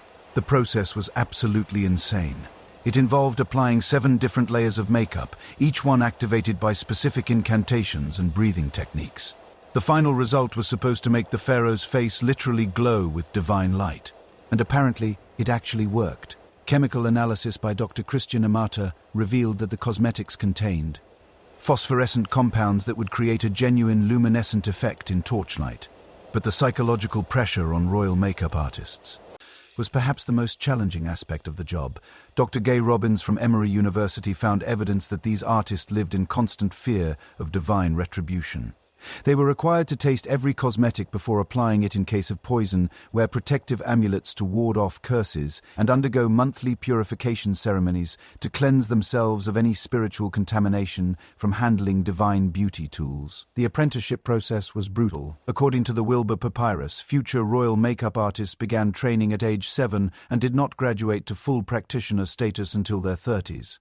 The training involved memorizing thousands of formulas, practicing application techniques on practice heads made from wax, and learning to work blindfolded so they could apply makeup in darkened temple chambers. Dr. Daniel Antoine from the British Museum discovered something both touching and terrifying in his analysis of royal makeup artist mummies. Many showed evidence of severe arthritis in their hands and chronic back problems from bending over pharaohs for hours at a time. They literally sacrificed their physical health to maintain royal beauty standards. But perhaps the most remarkable discovery came from Dr. Zahi Hawassa's excavation of what appears to be a royal makeup artist's private laboratory beneath the Valley of the Kings. This underground facility contained over 1,000 different cosmetic preparations, detailed notes on color mixing, and what can only be described as the world's first makeup testing facility. The most incredible find was a series of painted wooden heads that had been used to test different makeup combinations. These practice faces, dating to the reign of Akhenaten, show hundreds of different cosmetic experiments. Some are beautiful, some are bizarre, and a few are genuinely disturbing, evidence of a master artist pushing the boundaries of what was possible with ancient beauty technology. Dr. Joyce Tildesley's analysis revealed that royal makeup artists were also early chemists, developing new pigments and formulations that would not be rediscovered for thousands of years. They created the first long-wearing lipsticks, invented waterproof mascara, and developed color-changing cosmetics that would shift throughout the day as body temperature fluctuated. But the most touching aspect of this story is the genuine artistry and dedication these individuals brought to their work. Despite the terrifying pressure and life-or-death stakes, they created beauty that has inspired artists for millennia. When you look at those incredible tomb paintings of pharaohs with perfect makeup, you are not just seeing ancient art. You are seeing the work of master beauticians who treated every royal face as a canvas for divine transformation. The tradition finally ended with the Roman conquest, but not because the Romans did not appreciate skilled makeup artistry. Quite the opposite. They were so impressed that they kidnapped the best Egyptian makeup artists and forced them to work exclusively for Roman elites. The sacred art of divine beautification was reduced to mere cosmetic enhancement for foreign conquerors. Yet the influence of these royal makeup artists echoes through every modern beauty trend. Every time a makeup artist spends hours perfecting a look for a celebrity or public figure, they are continuing a tradition that stretches back to the pharaohs. Every time someone uses makeup to transform their appearance for a special occasion, they are participating in the ancient Egyptian belief that beauty has the power to elevate mortals toward the divine. The real tragedy is that we have forgotten the spiritual dimension that made their work so meaningful. Modern makeup is often about hiding flaws or following trends. Ancient Egyptian royal makeup was about becoming the best possible version of yourself, literally achieving a form of temporary godhood through the strategic application of color, scent, and divine intention. But we are far from finished with the mysteries of Egyptian beauty culture. What we are about to explore next will take us into the most morbid and fascinating aspect of their obsession with eternal perfection. We are going beyond the realm of the living into the preparation chambers where beauty continued even after death. Because in ancient Egypt, looking good for eternity was just as important as looking good in life. Death, as they say, is the great equalizer. Except in ancient Egypt, where dying was just the beginning of your most important beauty routine. What if I told you that the mummification process was not really about preserving bodies for the afterlife, but was actually history's most extreme makeover, designed to make you look better dead than you ever did alive? Prepare yourself for the most macabre beauty story you have ever heard, where death was not the end of vanity. It was its ultimate expression, when Howard Carter first opened Tutankhamun's tomb in 1922, he made a discovery that modern forensic scientists are still trying to understand. Beneath all those famous golden burial masks and elaborate wrappings, King Tut had been given what can only be described as ancient Egypt's first extreme makeover. And I mean extreme. Dr. Zahi Hawas's 2005 CT scan analysis revealed something that shocked the archaeological world. Tutankhamun's mummy had been extensively reconstructed and enhanced during the mummification process. We are not talking about simple preservation. We are talking about full-scale cosmetic surgery performed on a corpse. The embalmers had completely rebuilt Tut's face, reshaped his torso, and even given him artificial body parts made from precious materials. His heart, which had been damaged during his death, was replaced with a scarab beetle carved from solid gold. His missing ribs were replaced with wooden replicas wrapped in golden wire. They had literally turned his corpse into a work of art. But Tut's makeover was nothing compared to what Dr. Joanne Fletcher discovered when she analyzed the mummy of Hatshepsut, Egypt's most powerful female pharaoh. Using advanced imaging technology, Dr. Fletcher found that Hatshepsut's embalmers had performed what amounts to ancient gender reassignment surgery on her corpse. You see, pharaohs were supposed to have masculine bodies in the afterlife. It was considered essential for divine transformation. So Hatshepsut's embalmers had actually reconstructed her body to appear more masculine, adding artificial muscle mass, reshaping her face to look more angular, and even attaching a false beard made from human hair and resin. They had posthumously transformed her from a woman into the male pharaoh she had portrayed in life. Dr. Salima Ikram from the American University in Cairo made an even more disturbing discovery when she analyzed mummies from the Middle Kingdom period. She found evidence that wealthy Egyptians were actually planning their post-mortem makeovers while they were still alive, hiring embalmers to design custom enhancement plans that would be implemented after death. The Cairo Museum houses contracts, actual legal documents between living clients and embalmers, detailing exactly what cosmetic improvements would be made to their corpses.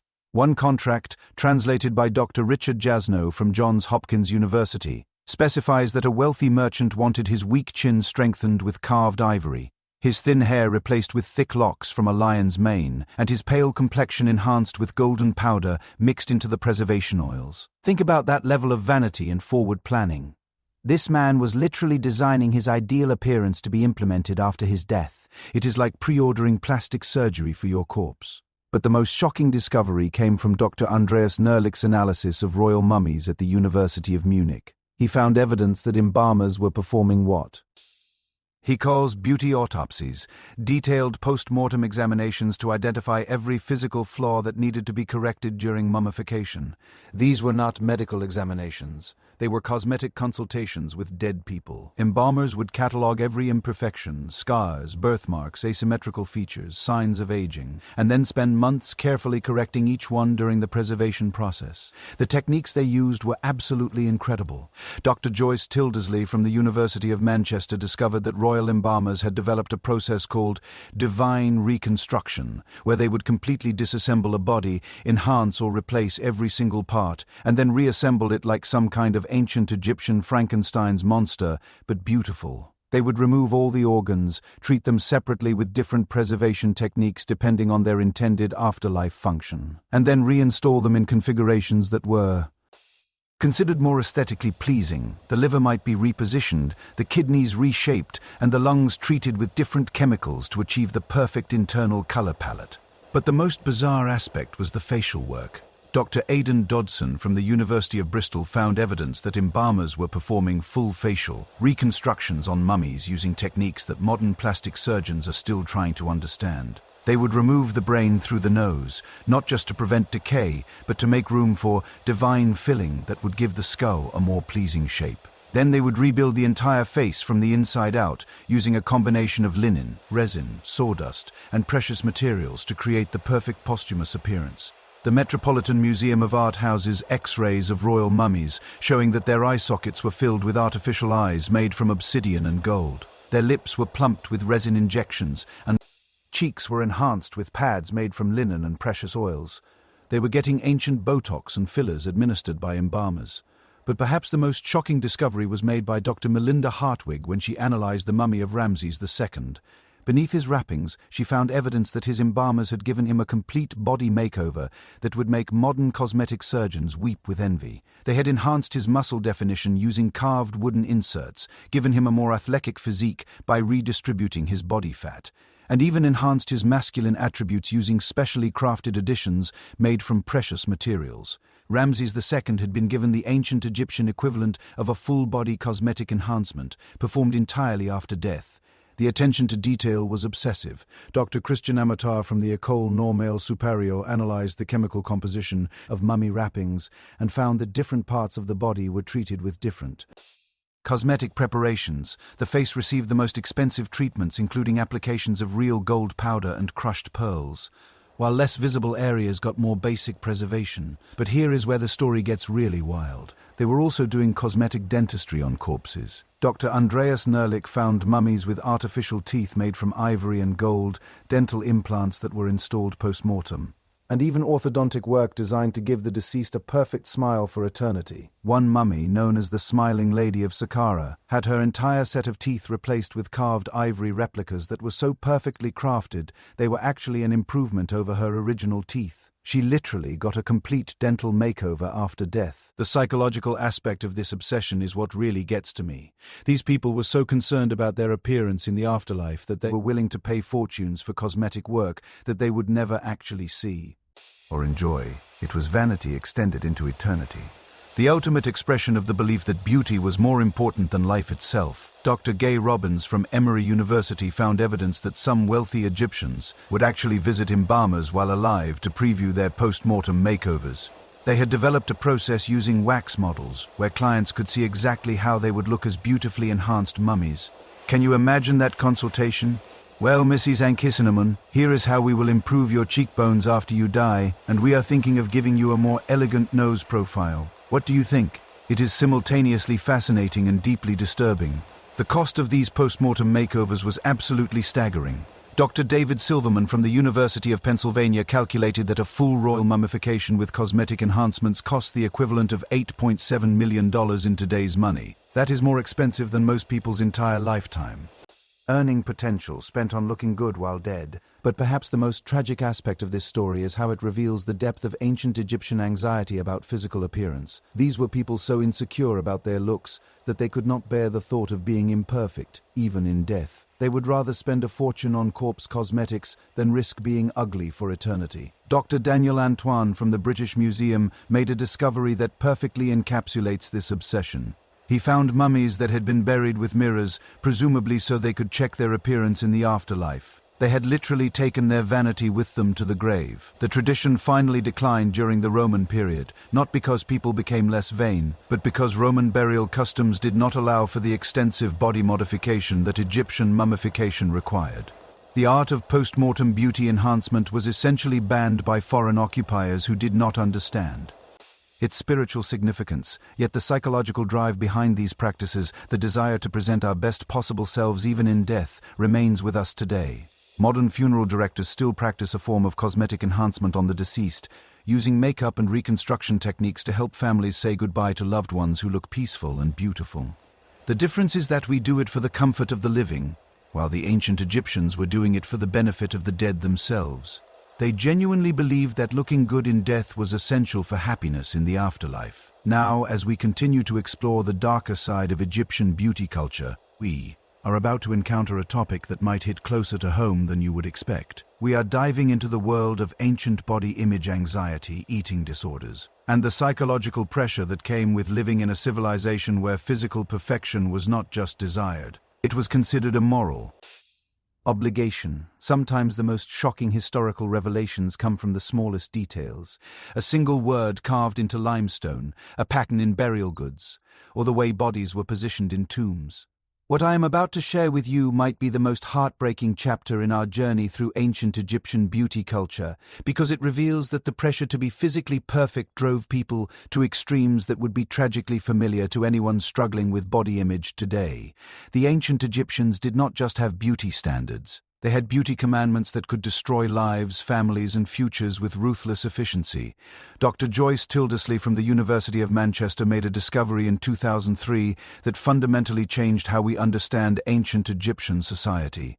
While analyzing papyrus medical texts from the Edwin Smith collection, she found detailed descriptions of what she calls the wasting sickness, a condition that affected primarily wealthy young women and was characterized by deliberate food restriction, obsessive exercise, and an overwhelming fear of gaining weight. Sound familiar? Dr. Tildesley had uncovered evidence of anorexia nervosa in ancient Egypt, documented over 4,000 years ago. The medical papyrus describes young women who would refuse the bread of life, claiming their bodies were too heavy for the gods to lift to the heavens.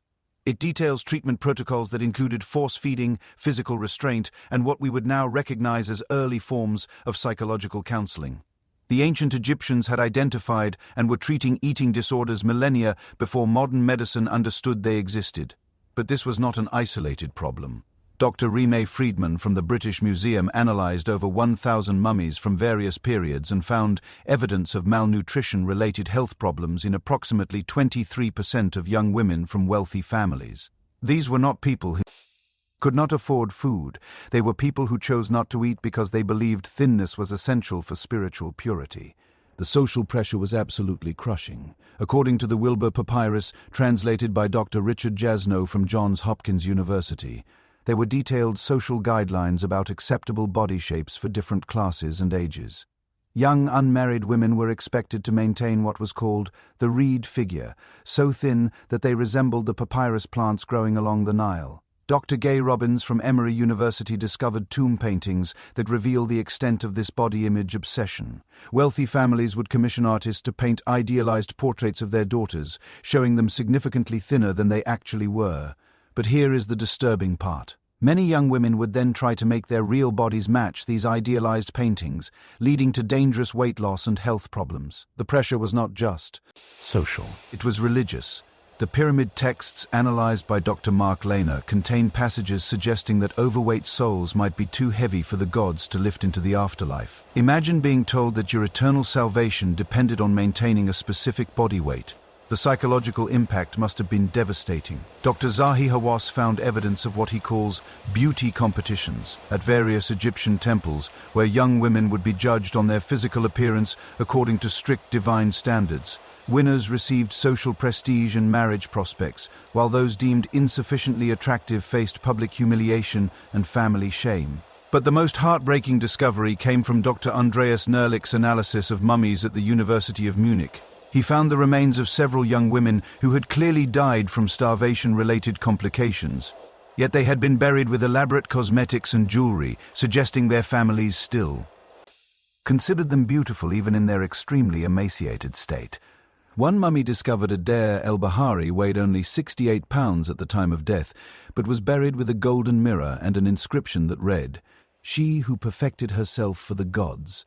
Dr. Salima Ikram's analysis revealed that this woman had slowly starved herself to death over a period of approximately 2 years, all while maintaining an active social life and appearing at religious ceremonies.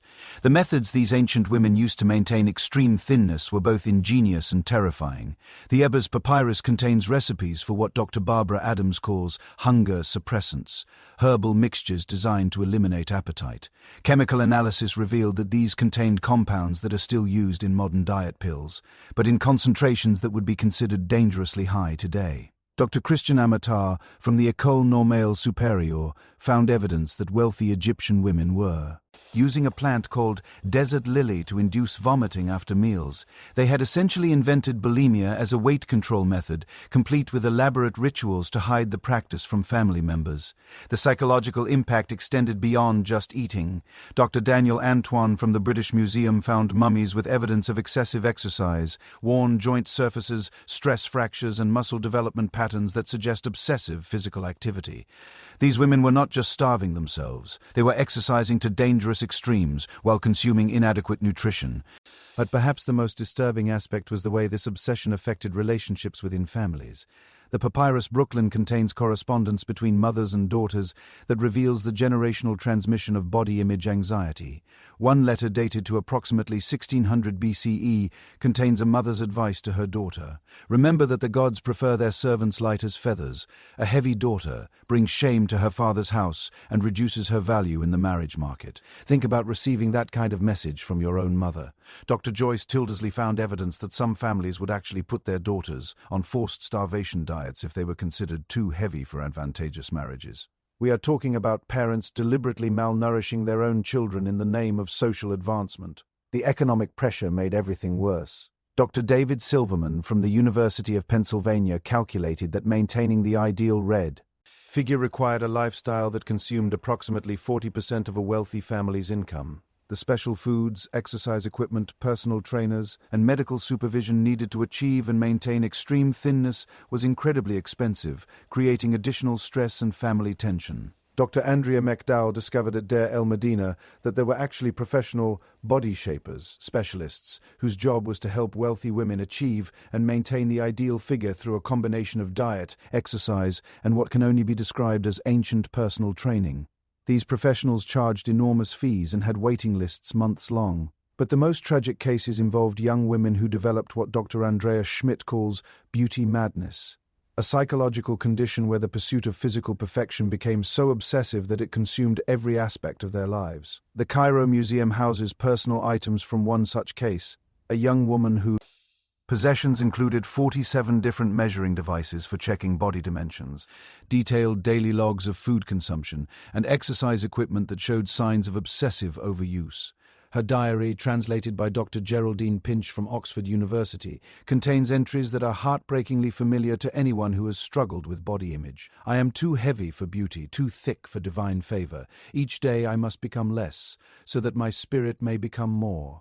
She eventually died from complications related to severe malnutrition, despite having access to the best medical care available in ancient Egypt. The medical texts also describe what we would now recognize as body dysmorphia. The Edwin Smith Papyrus contains detailed accounts of women who believed they were overweight despite being dangerously underweight, and who would spend hours daily examining their bodies for perceived flaws. Ancient Egyptian doctors had identified and were treating a psychological condition that modern psychiatry did not officially recognize until the 1980s. Dr. Melinda Hartwig from the Metropolitan Museum discovered evidence of early interventions that remarkably parallel modern eating disorder treatment. Wealthy families would sometimes send affected daughters to temple complexes where they would receive what amounted to residential treatment. Supervised meals, restricted access to mirrors, and religious counseling designed to restore a healthy relationship with food and body image. But the social stigma was enormous. Women who recovered from these conditions were often considered damaged goods in the marriage market. Dr. Gay Robbins found legal documents showing that marriage contracts sometimes included clauses requiring brides to maintain specific body measurements, with financial penalties for weight gain. The really heartbreaking part is how this obsession affected normal family relationships. Dr. Aidan Dodson from the University of Bristol found evidence of sisters competing with each other over who could achieve greater thinness, parents favoring thinner daughters over their more robust siblings, and marriage negotiations that were called off because a young woman had gained weight during the courtship period. The pressure even affected men, though to a lesser extent. Dr. Salima Ikram found mummies of young men who showed signs of excessive exercise and dietary restriction, apparently trying to achieve the lean, muscular physique that was considered attractive in Egyptian art. But perhaps the most significant discovery was made by Dr. Joyce Tildersley when she found evidence that some of these ancient eating disorders were actually passed down through families. Mothers who had struggled with food restriction would unconsciously pass those behaviors to their daughters, creating generational cycles of body image anxiety that could persist for decades. The decline of these extreme practices came gradually with the changing political landscape and foreign influences. Roman beauty standards were somewhat more accepting of diverse body types, and Greek philosophy emphasized balance and moderation rather than extreme aestheticism. Yet the psychological patterns we have discovered in ancient Egypt are remarkably similar to modern struggles with body image and eating disorders. The same perfectionism, the same social pressure, the same family dynamics. They are all there, carved in stone and preserved in papyrus for us to recognize across 4,000 years of human experience. What is both fascinating and sobering is realizing that these struggles with body image and self-acceptance are not products of modern media or contemporary social pressures. They are fundamental human challenges that have existed as long as people have compared themselves to idealized standards of beauty. But the Egyptian obsession with physical perfection was not limited to women alone, as we are about to discover the beauty pressures facing men in ancient Egypt were equally intense and perhaps even more surprising. We are stepping into a world where Egyptian kings wore more makeup than their queens, where masculine beauty routines would make modern male grooming look like child's play. Here is a question that might shatter some preconceptions. What if I told you that the most elaborately made-up person in ancient Egypt was not Cleopatra or Nefertiti, but actually the pharaohs themselves? What if the ultimate symbol of masculine power in the ancient world spent more time, money, and effort on beauty routines than the most pampered socialite in modern Beverly Hills? Get ready to discover a world where real men wore full faces of makeup, elaborate jewelry, and beauty treatments that would make today's male grooming influencers look absolutely amateur by comparison. When Howard Carter catalogued the contents of Tutankhamun's tomb, he made a discovery that historians quietly downplayed for decades. Among the pharaohs, possessions were over 100 containers of cosmetics, skincare products, and beauty tools, more than were found in most queens' tombs. But here is the kicker. Chemical analysis by Dr. Andreas Nerlich from the University of Munich revealed that many of these products were specifically formulated for male skin and designed to enhance masculine features. We are not talking about basic grooming here. King Tut owned multiple shades of kohl, rouge in 7 different colors, lip stains ranging from subtle to dramatic, and what can only be described as ancient bronzer designed to give his skin a godlike golden glow. Dr. Joanne Fletcher from the University of York calculated that Tut's daily makeup routine would have taken approximately 2.5 hours to complete every single day. But Tut was actually considered low maintenance compared to some of his predecessors.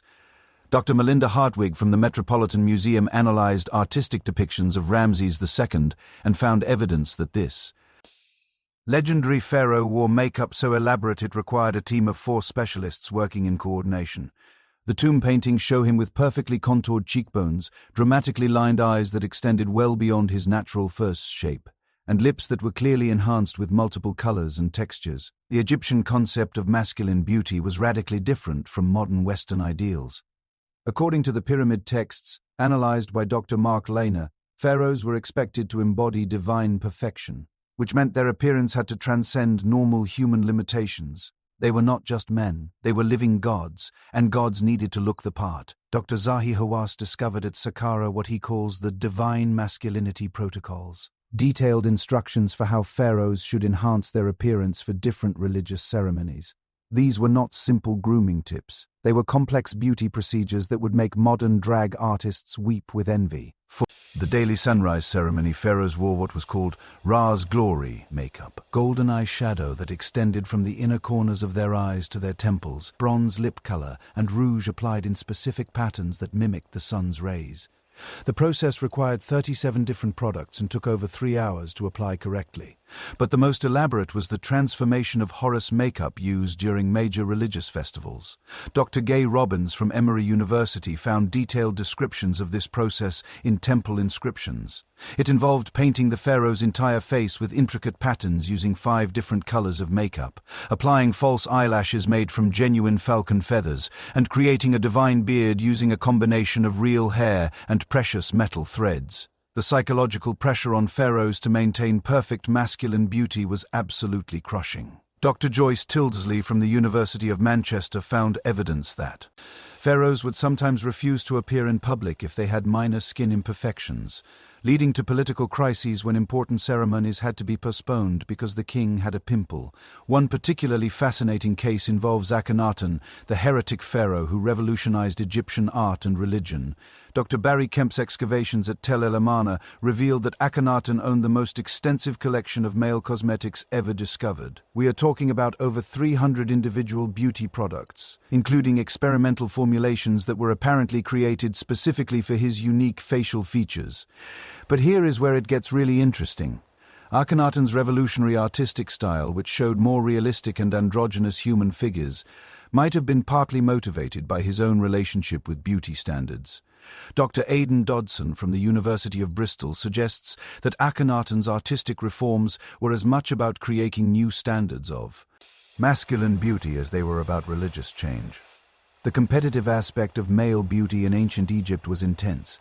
Court records from the reign of Seti I, translated by Dr. Anthony Spalinger from the University of Oakland, describe what can only be called beauty contests between high-ranking officials. These men would compete to see who could achieve the most impressive makeup application, most elaborate hairstyle, and most stunning jewelry coordination. The stakes were serious. Winners received promotions, land grants, and increased access to the pharaoh. Losers faced social humiliation and could lose their positions at court. Dr. Andrea McDowell found evidence at Deir el Medina of court officials hiring professional makeup artists and beauty consultants to help them compete more effectively in these contests. But the most shocking discovery came from Dr. Daniel Antoine's analysis of male mummies from the New Kingdom period. He found that wealthy Egyptian men were undergoing cosmetic surgery while alive to enhance their appearance.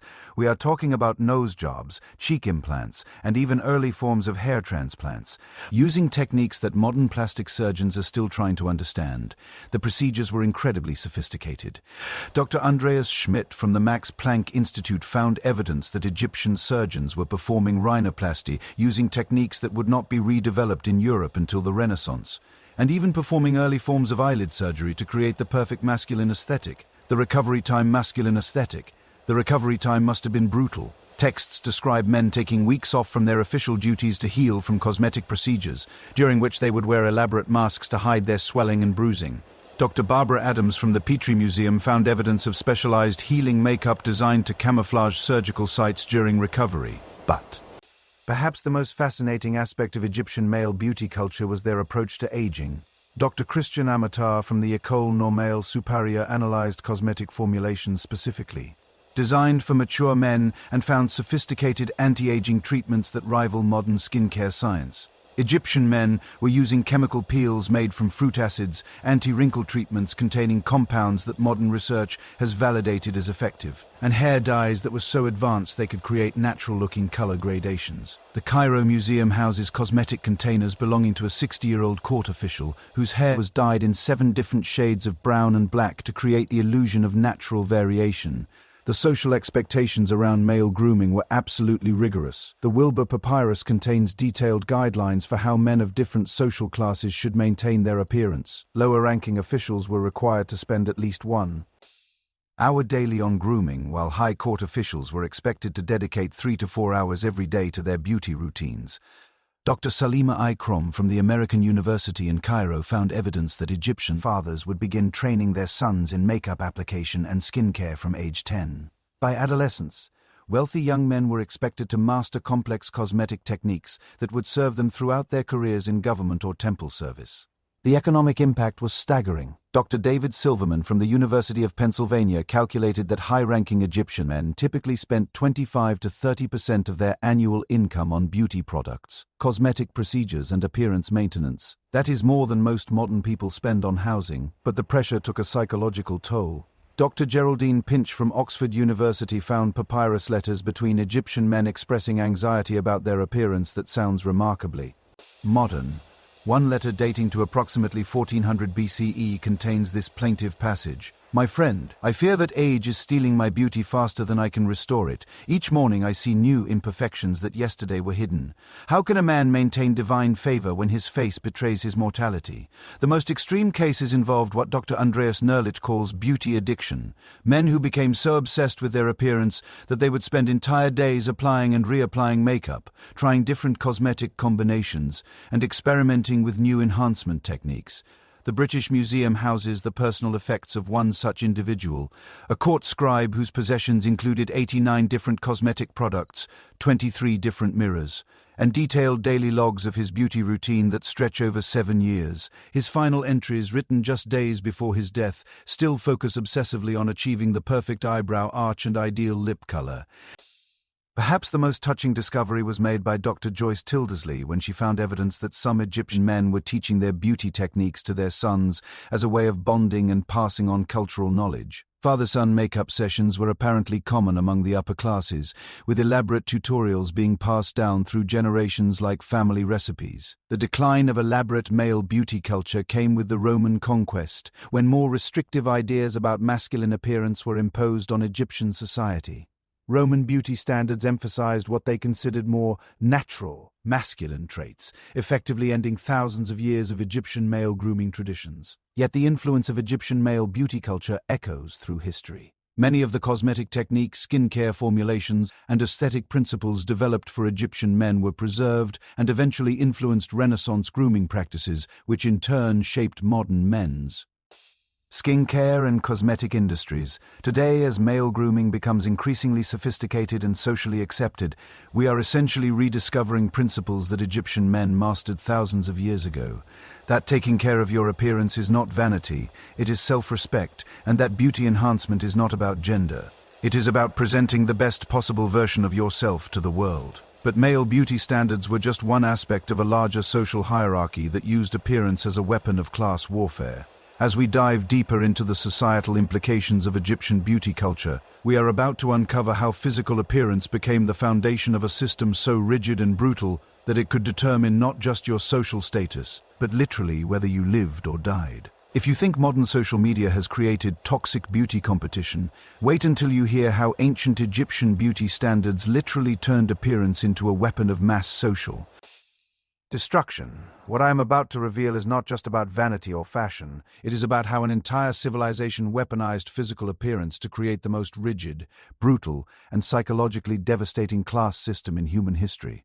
In ancient Egypt, your face was not just your face. It was your passport, your credit score, your resume, and your death warrant all rolled into one. Dr. Mark Lehner's groundbreaking analysis of worker villages near the Giza Pyramid revealed something that shattered our romantic notions of ancient Egyptian society.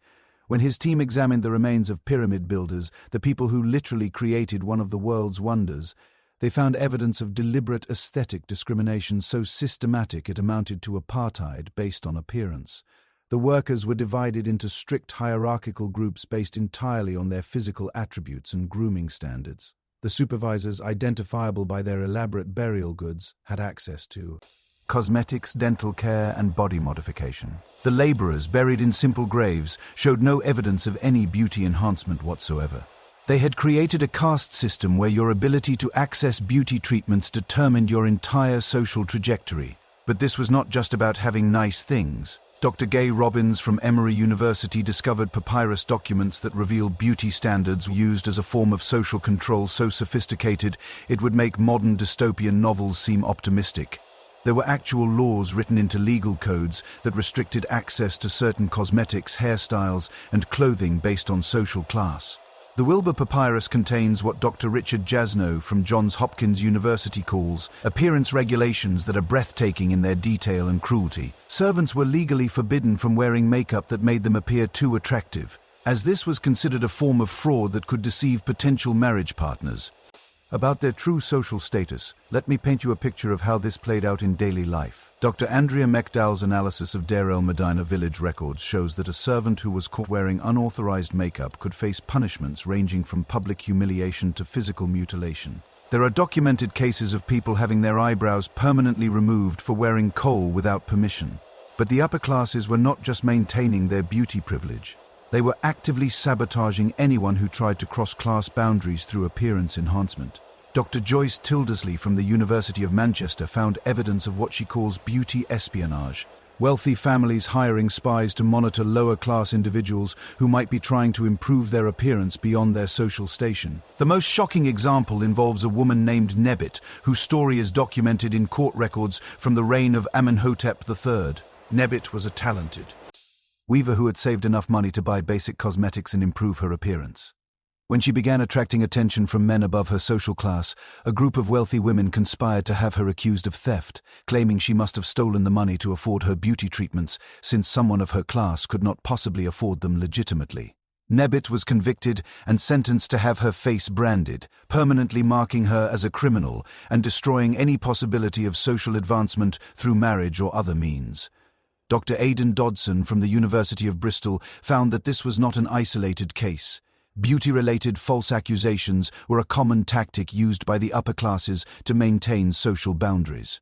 The psychological warfare was even more sophisticated. Dr. Zahi Hawass discovered at Saqqara what he calls beauty intimidation protocols, systematic methods wealthy Egyptians used to psychologically dominate lower classes through conspicuous display of cosmetic enhancement. During public festivals, wealthy women would appear wearing makeup so elaborate and expensive that it would take a commoner's entire annual income to afford a single day's application.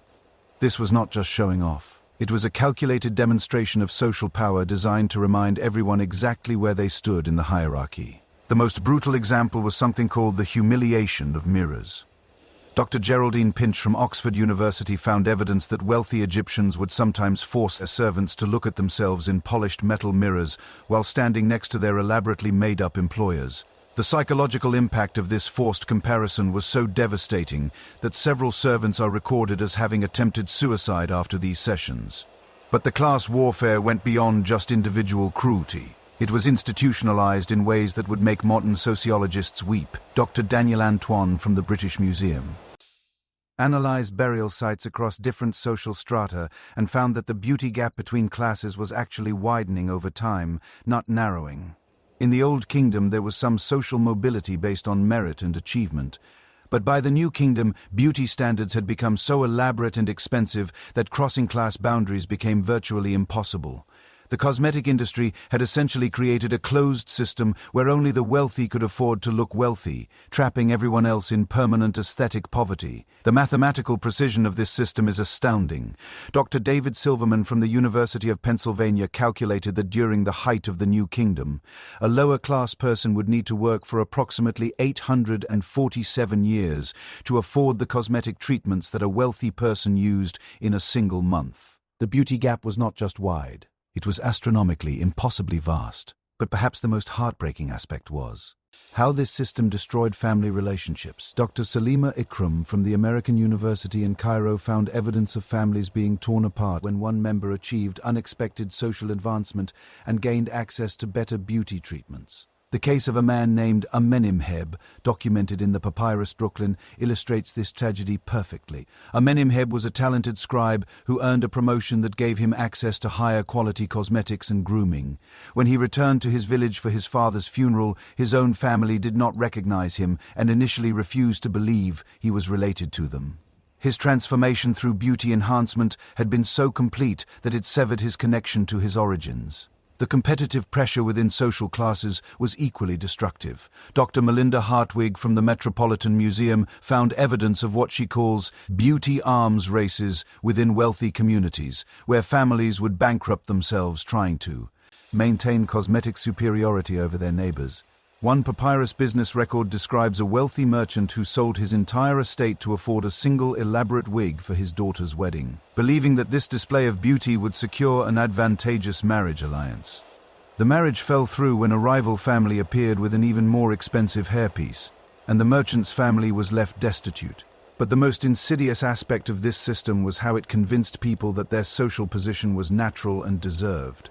Dr. Andreas Schmidt from the Max Planck Institute found evidence that lower-class Egyptians actually internalized beauty-based class distinctions, believing that their inability to afford cosmetic enhancement was evidence of their inherent unworthiness. Papyrus letters between servants contain heartbreaking passages where people blame themselves for their social position, writing things like, "Surely the gods made me plain so that I would know my proper place in society." They had been so completely psychologically dominated that they accepted aesthetic discrimination as divine will. The religious establishment actively supported this system. Dr. Barbara Adams from the Petrie Museum found temple inscriptions suggesting that physical beauty was a sign of divine favor, while plainness indicated spiritual corruption. Priests would actually refuse to accept offerings from people who were not properly groomed according to their social class, creating a religious justification for appearance-based discrimination. But resistance existed, and it was both inspiring and tragic. Dr. Christian Amatar from the École Normale Supérieure discovered evidence of underground cosmetic networks where lower-class people would share beauty treatments and techniques in secret. These were essentially beauty speakeasies, hidden communities where people could temporarily escape the aesthetic oppression of their daily lives. The punishments for participating in these networks were severe. The Cairo Museum houses legal documents describing raids on secret cosmetic gatherings, with participants facing everything from fines to physical mutilation. Yet people continued to risk everything for the simple human desire to feel beautiful. The most remarkable resistance movement was led by a woman known only as the beautifier of the poor. Dr. Joanne Fletcher found references to this mysterious figure in multiple papyrus sources from the late period. She apparently operated a network that provided free cosmetic treatments to lower-class women, funded by wealthy sympathizers who had grown disgusted with the system's cruelty. The authorities spent enormous resources trying to capture her, suggesting that her activities were seen as a genuine threat to social order. The fact that someone's entire identity was built around subverting beauty-based class oppression tells you everything you need to know about how central appearance had become to Egyptian social control. The decline of this system came gradually with foreign invasions and changing cultural values. The Persians, Greeks, and Romans all had different approaches to beauty and social hierarchy, gradually eroding the rigid aesthetic caste system that had dominated Egypt for millennia.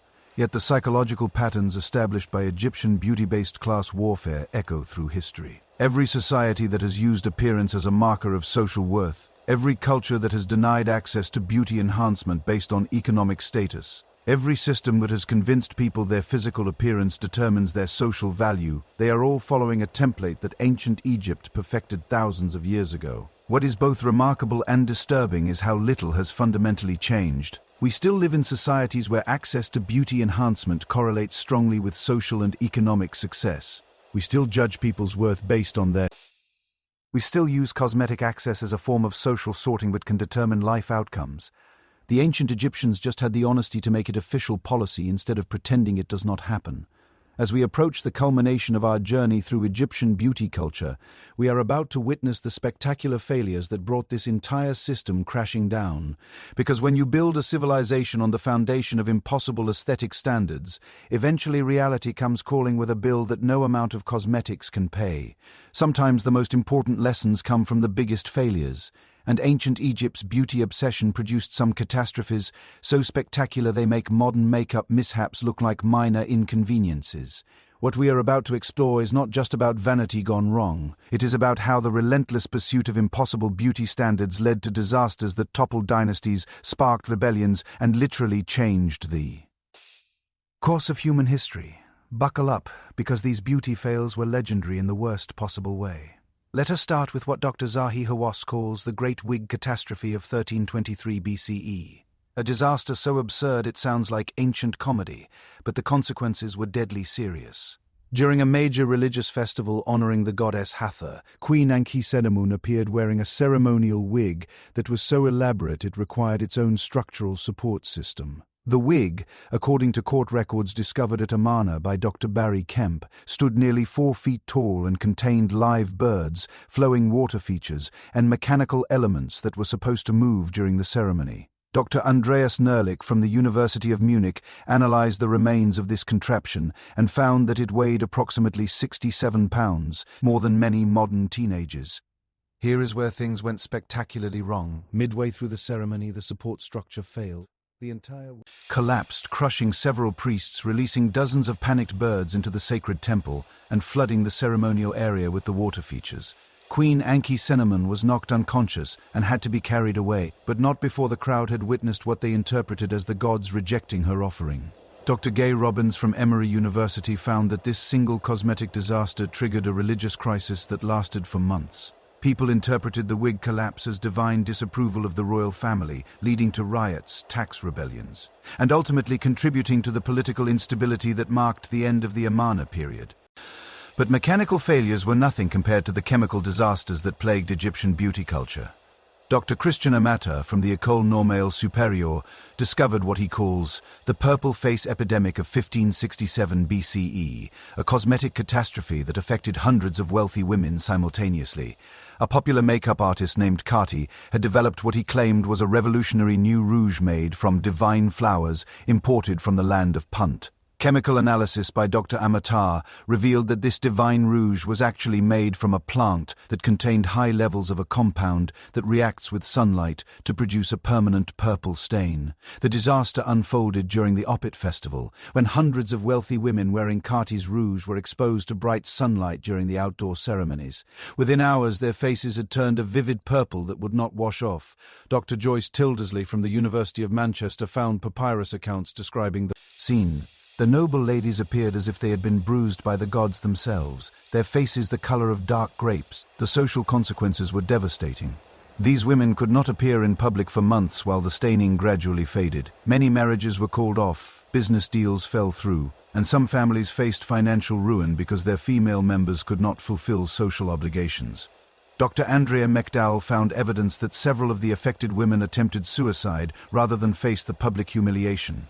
Kati, the makeup artist responsible, was sentenced to death by being buried alive with jars of his own cosmetic products. His tomb inscription, discovered by Dr. Melinda Hartwig at the Metropolitan Museum, reads, "He who sought to beautify the divine, but instead marked them for shame, may his vanity poison him for eternity."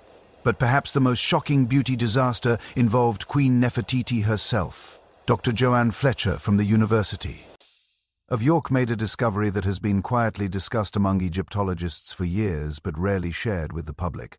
Evidence that Nefertiti's famous beauty was actually the result of extensive cosmetic surgery that went catastrophically wrong.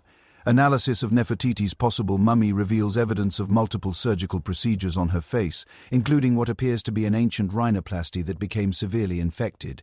Dr. Andreas Schmidt from the Max Planck Institute found that the infection spread throughout her facial bones, causing extensive damage that would have been both painful and disfiguring.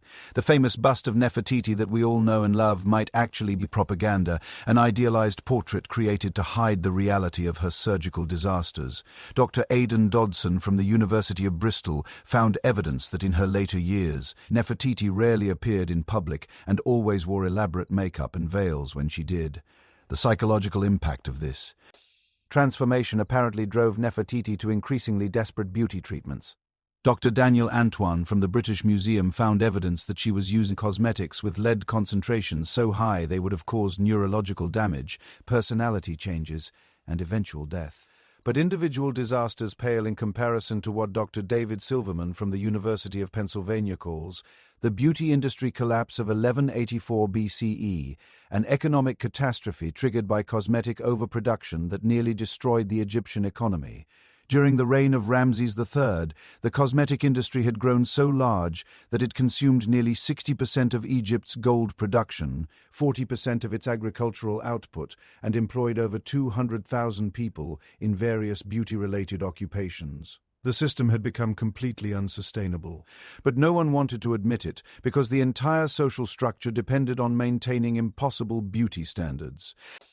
Collapse began when a series of poor harvests reduced the availability of key cosmetic ingredients. Prices skyrocketed, but wealthy Egyptians continued buying cosmetics rather than food, leading to widespread malnutrition among the upper classes. Dr. Salima Ikram from the American University in Cairo found mummies from this period showing clear signs of starvation despite being buried with extensive cosmetic collections. The situation reached a breaking point when workers at cosmetic factories, who were being paid in beauty products rather than food, began dying of hunger while their employers hoarded increasingly worthless makeup. The resulting riots and strikes paralyzed the Egyptian economy for over 2 years. Dr. Mark Lehner found evidence that this cosmetic-driven economic collapse was one of the factors. That made Egypt vulnerable to the Sea People's invasions that mark the end of the New Kingdom period, an entire civilization brought down partly by lipstick and eyeshadow. It is almost too absurd to believe, but the archaeological evidence is undeniable. But perhaps the most personally tragic beauty disaster was the case of Princess Meritaten, daughter of Akhenaten. Dr. Barry Kemp's excavations at Tel El Amarna revealed that this young woman became obsessed with achieving the new naturalistic beauty standards promoted by her father's artistic revolution. The problem was that Meritaten had what we would now recognize as body dysmorphia, and the new artistic style that showed more realistic human proportions made her obsess over every perceived flaw in her appearance. Court records describe her spending up to 12 hours daily on beauty treatments, refusing to eat until she achieved the perfect appearance, and eventually becoming so emaciated that she could not stand without assistance. The most heartbreaking detail comes from a letter she wrote to her father, discovered by Dr. Geraldine Pinch from Oxford University. "My divine father, I have studied the new art you have created, and I see that even goddesses have imperfections. If this is beauty, then I am further from it than the moon is from the earth. Grant me permission to withdraw from the world until I can make myself worthy of divine sight." Meritaten died at age 19, apparently from complications related to her extreme beauty regimen.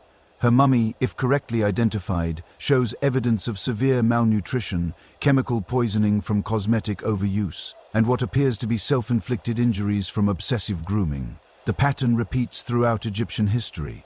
Individuals and entire communities destroyed by the pursuit of impossible beauty standards, innovative techniques backfiring spectacularly, and social systems collapsing under the weight of unsustainable aesthetic expectations. Dr. Barbara Adams from the Petrie Museum found evidence of what she calls beauty panic attacks, mass hysteria events where entire communities would simultaneously become convinced that their appearance was inadequate, leading to riots, mass suicide attempts, and economic disruption as people abandoned their normal activities to focus obsessively on cosmetic enhancement. One such event in 1430 BCE was triggered by rumors that the gods had changed their beauty preferences. Within days, the situation is becoming increasingly complex. Thousands of people were destroying their existing cosmetic collections and desperately seeking new products that matched the alleged divine updates. The economic disruption lasted for months, and several people died in stampedes at cosmetic markets. But perhaps the most revealing beauty disaster was the simplest. Dr. Joyce Tildesley found evidence of a wealthy woman who died from an allergic reaction to henna hair dye. This was not exotic or experimental. It was one of the most common, supposedly safe beauty treatments available. Her death sparked what Dr. Andreas Nerlich calls the first recorded case of product liability litigation, when her family sued the henna supplier for damages. The case revealed that virtually every cosmetic product in Egypt contained potentially dangerous ingredients, but the social pressure to use them was so intense that people continued despite knowing the risks. What all these disasters have in common is that they were predictable, preventable, and ignored because the social and psychological pressure to maintain beauty standards overrode basic common sense. People literally chose beauty over life, again and again, even when the consequences were obvious and devastating. The really tragic part is how little we have learned from these ancient cautionary tales. Modern cosmetic disasters, from dangerous skin bleaching to botched surgeries to toxic beauty products, follow exactly the same patterns that destroyed lives in ancient Egypt. We are still choosing impossible beauty standards over health, still ignoring obvious warning signs, still prioritizing appearance over well-being. The ancient Egyptians just had the excuse of not knowing. We do not, but these spectacular failures were not the end of Egyptian beauty culture. They were the catalyst for its transformation into something that would influence every civilization that followed. As we approach the final chapters of our journey, we are about to discover how the lessons learned from these disasters shaped beauty standards that are still with us today, for better and for worse. The threads connecting ancient Egyptian cosmetics to your morning skincare routine are more direct than you might imagine. Every time you apply eyeliner, use anti-aging cream, or even take a selfie, you are participating in beauty rituals that trace their origins back to the banks of the Nile. What is about to unfold is not just historical curiosity. It is the untold story of how a 5,000-year-old obsession with physical perfection became the blueprint for modern beauty culture. And some of these connections will absolutely blow your mind. Dr. Mandy Aftel, a leading perfumer and fragrance historian, spent over 2 decades reverse engineering ancient Egyptian cosmetic formulations, and what she discovered revolutionized the modern beauty industry. Working with chemical analysis from Dr. Barbara Adams at the Petrie Museum, she found that Egyptian cosmetic chemists had developed techniques that modern companies are still trying to perfect. Take waterproof mascara, for example. We think it was invented in 1938 by Helena Rubinstein, right? Wrong. Dr. Christian Amatar from the École Normale Supérieure analyzed coal residue from Egyptian mummies and found sophisticated polymer compounds that created the exact same waterproof effect we achieve today. The ancient Egyptians had perfected waterproof eye makeup 4,000 years before modern cosmetic companies figured it out. But here is where it gets really wild. Major cosmetic corporations are actively studying these ancient formulations. Dr. Joyce Tildesley from the University of Manchester revealed that. Companies like L'Oréal, Estée Lauder, and Procter & Gamble have teams of archaeochemists whose job is to analyze ancient cosmetic residues and adapt the findings for modern products. The results are everywhere, hiding in plain sight. That expensive anti-aging serum you might use. There is a good chance it contains compounds that were first identified in Egyptian beauty preparations. Dr. Andreas Nerlich from the University of Munich found that wealthy Egyptian women were using alpha-hydroxy acids, retinol precursors, and even peptide complexes that form the backbone of modern skincare science. But the influence goes far beyond just ingredients. Dr. Melinda Hartwig from the Metropolitan Museum made a fascinating discovery about the psychological foundations of modern beauty culture when she analyzed ancient Egyptian beauty texts and compared them to modern advertising psychology. She found that we are using virtually identical persuasion techniques. The ancient Egyptians were the first civilization to market beauty products using fear of aging, social rejection, and spiritual inadequacy. Sound familiar? Modern beauty advertising still uses these exact same psychological pressure points that Egyptian cosmetic sellers mastered thousands of years ago. Dr. Gay Robbins from Emory University found papyrus advertisements that could have been written by modern marketing executives. Do not let the years steal your divine radiance. Restore your youthful glow with the sacred oils of eternal beauty. Replace sacred oils with miracle serum, and you have got a contemporary beauty ad. But perhaps the most shocking connection involves our modern obsession with influencer culture. Dr. Zahi Hawass discovered evidence that ancient Egypt had its own version of beauty influencers, wealthy women whose makeup and styling choices were copied throughout society. These divine beauties would appear at public events showcasing new cosmetic techniques, and within days everyone would be trying to recreate their looks. The British Museum houses ostraka, limestone fragments covered with what Dr. Daniel Antoine calls ancient beauty tutorials.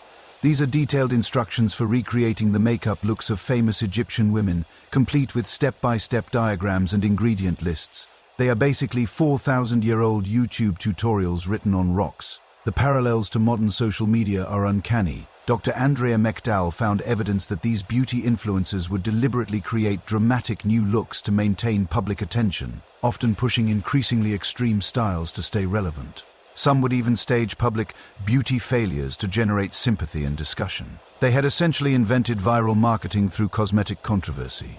But the most direct connection between ancient Egypt and modern beauty culture involves our relationship with mirrors. Dr. Salima Ikram from the American University in Cairo made a discovery that perfectly explains our current selfie obsession. Ancient Egyptians were the first culture to make daily mirror gazing a mandatory social ritual. Wealthy Egyptians were required to check their appearance in mirrors at least 6 times daily, documenting any changes or imperfections in detailed personal logs. They had created a system of obsessive self-monitoring that is remarkably similar to modern social media behavior, except instead of posting photos, they were writing detailed reports about their appearance. Dr. Aidan Dodson from the University of Bristol found that these appearance logs often contain the same psychological patterns we see in modern body dysmorphia. Obsessive focus on minor imperfections, constant comparison to idealized standards, and devastating emotional responses to perceived flaws. The ancient Egyptians had essentially invented the psychological framework for modern beauty anxiety, complete with daily rituals of self-examination and social comparison that would be instantly recognizable to any modern therapist treating body image issues. But the connections get even more specific. Dr. David Silverman from the University of Pennsylvania traced the evolutionary path of specific beauty practices from ancient Egypt to the present day. And the results are mind-blowing. Contouring? Ancient Egyptians invented it using light and dark pigments to reshape facial features. Dr. Joanne Fletcher found evidence of contouring techniques so sophisticated that modern makeup artists are still studying them for inspiration. False eyelashes? Egyptian innovation using everything from human hair to bird feathers to create dramatic eye enhancement. The Metropolitan Museum houses examples that look remarkably similar to modern strip lashes. Even plastic surgery has Egyptian roots. Dr. Andreas Schmidt from the Max Planck Institute found evidence of cosmetic surgical procedures that used techniques remarkably similar to modern rhinoplasty, blepharoplasty, and even early forms of breast enhancement. But perhaps the most disturbing connection involves our modern diet and fitness culture. Dr. Geraldine Pinch from Oxford University found that ancient Egyptian wellness culture promoted the same unhealthy behaviors we see today: extreme calorie restriction, obsessive exercise, and the use of dangerous supplements to achieve impossible body standards. The ancient Egyptians had protein powders made from ground insects, appetite suppressants derived from toxic plants, and exercise regimens so extreme they regularly caused injury and death. They had essentially created the prototype for modern wellness culture, complete with all its potential for self-destruction. Even our modern spa culture traces directly back to ancient Egypt. Dr. Mark Lehner found evidence of elaborate beauty treatment facilities that offered services remarkably similar to modern luxury spas. Mud baths, aromatherapy, massage therapy, and even early forms of hydrotherapy. But here is what is really fascinating. These ancient spas served the same psychological function as modern ones. They were not just about beauty treatments. They were about temporary escape from social pressure, community bonding among women, and the illusion of controlling aging and mortality through beauty rituals. Dr. Barbara Adams from the Petrie Museum found that wealthy Egyptian women would spend days at these facilities, not because they needed extensive beauty treatments, but because the spa environment provided relief from the crushing social pressure to maintain perfect appearance at all times. The business models were surprisingly similar too. Dr. Joyce Tildersley found evidence of ancient spa membership systems, loyalty programs, and even early forms of beauty product sales that operated almost exactly like modern wellness industry practices. But perhaps the most important connection involves our modern understanding of beauty's relationship to mental health. Ancient Egyptian medical texts contained detailed descriptions of what we would now recognize as body dysmorphia, eating disorders, and beauty-related anxiety disorders. Dr. Christian Amatar found evidence that Egyptian physicians had developed treatment protocols for beauty-related mental health issues that include techniques still used in modern therapy: cognitive restructuring, exposure therapy, and social support systems. The ancient Egyptians understood something that modern psychology is still catching up to. Beauty culture can be psychologically destructive if taken to extremes, and societies need systematic approaches to help people maintain healthy relationships with their appearance. But they also understood beauty's positive potential. Dr. Daniel Antoine found evidence that moderate beauty enhancement was associated with improved self-esteem, social confidence, and overall life satisfaction. The key was balance, something Egyptian society eventually lost, but modern wellness culture is trying to rediscover. The most hopeful discovery comes from Dr. Salima Ikram's research on late-period Egyptian beauty culture, As the civilization matured, beauty standards became more inclusive, diverse, and psychologically healthy. They had learned from their own extremes and developed more sustainable approaches to aesthetic enhancement. This gives us a roadmap for modern beauty culture. We can appreciate the artistry, science, and psychological benefits of beauty enhancement while avoiding the destructive extremes that characterized peak Egyptian beauty obsession. As we prepare for our final chapter together, we will explore what all of these connections mean for us today. How understanding ancient Egypt's beauty triumphs and disasters can help us navigate our own relationship with appearance, social media, and the eternal human desire to present our best selves to the world. After traveling through 5,000 years of beauty culture together, we have arrived at the most important question of all. What does this incredible, shocking, and sometimes heartbreaking journey through ancient Egyptian aesthetics actually mean for us today? As I look back on everything we have discovered, from radioactive golden skin treatments to deadly coal applications, from million-dollar wigs to class warfare fought with cosmetics, I see patterns that are both timeless and urgently relevant to our modern world. The truth is, we never really left ancient Egypt. We just moved the temples online and replaced the pharaohs with influencers. Dr. Rachel Calogero from the University of Western Ontario conducted a fascinating study in 2019 comparing ancient Egyptian beauty texts with modern social media behavior. What she found was stunning. The psychological patterns, social pressures, and individual responses to beauty standards are virtually identical across 4,000 years of human experience. The ancient Egyptians who spent 3 hours daily applying makeup meet the modern teenagers who spend 3 hours daily perfecting their social media presence. The wealthy Egyptian women who bankrupted their families for cosmetic treatments meet the millions of people going into debt for cosmetic procedures today. The Egyptian beauty influencers who stage dramatic looks for public attention. Well, that one does not need much explanation, does it? But here is what gives me hope. Understanding this history means we can make different choices. The ancient Egyptians did not have the benefit of psychological research, social science, or historical perspective. They were pioneering beauty culture without a roadmap, making it up as they went along and inevitably making mistakes that cost lives, destroyed families, and sometimes toppled civilizations. We have the luxury of their experience to learn from.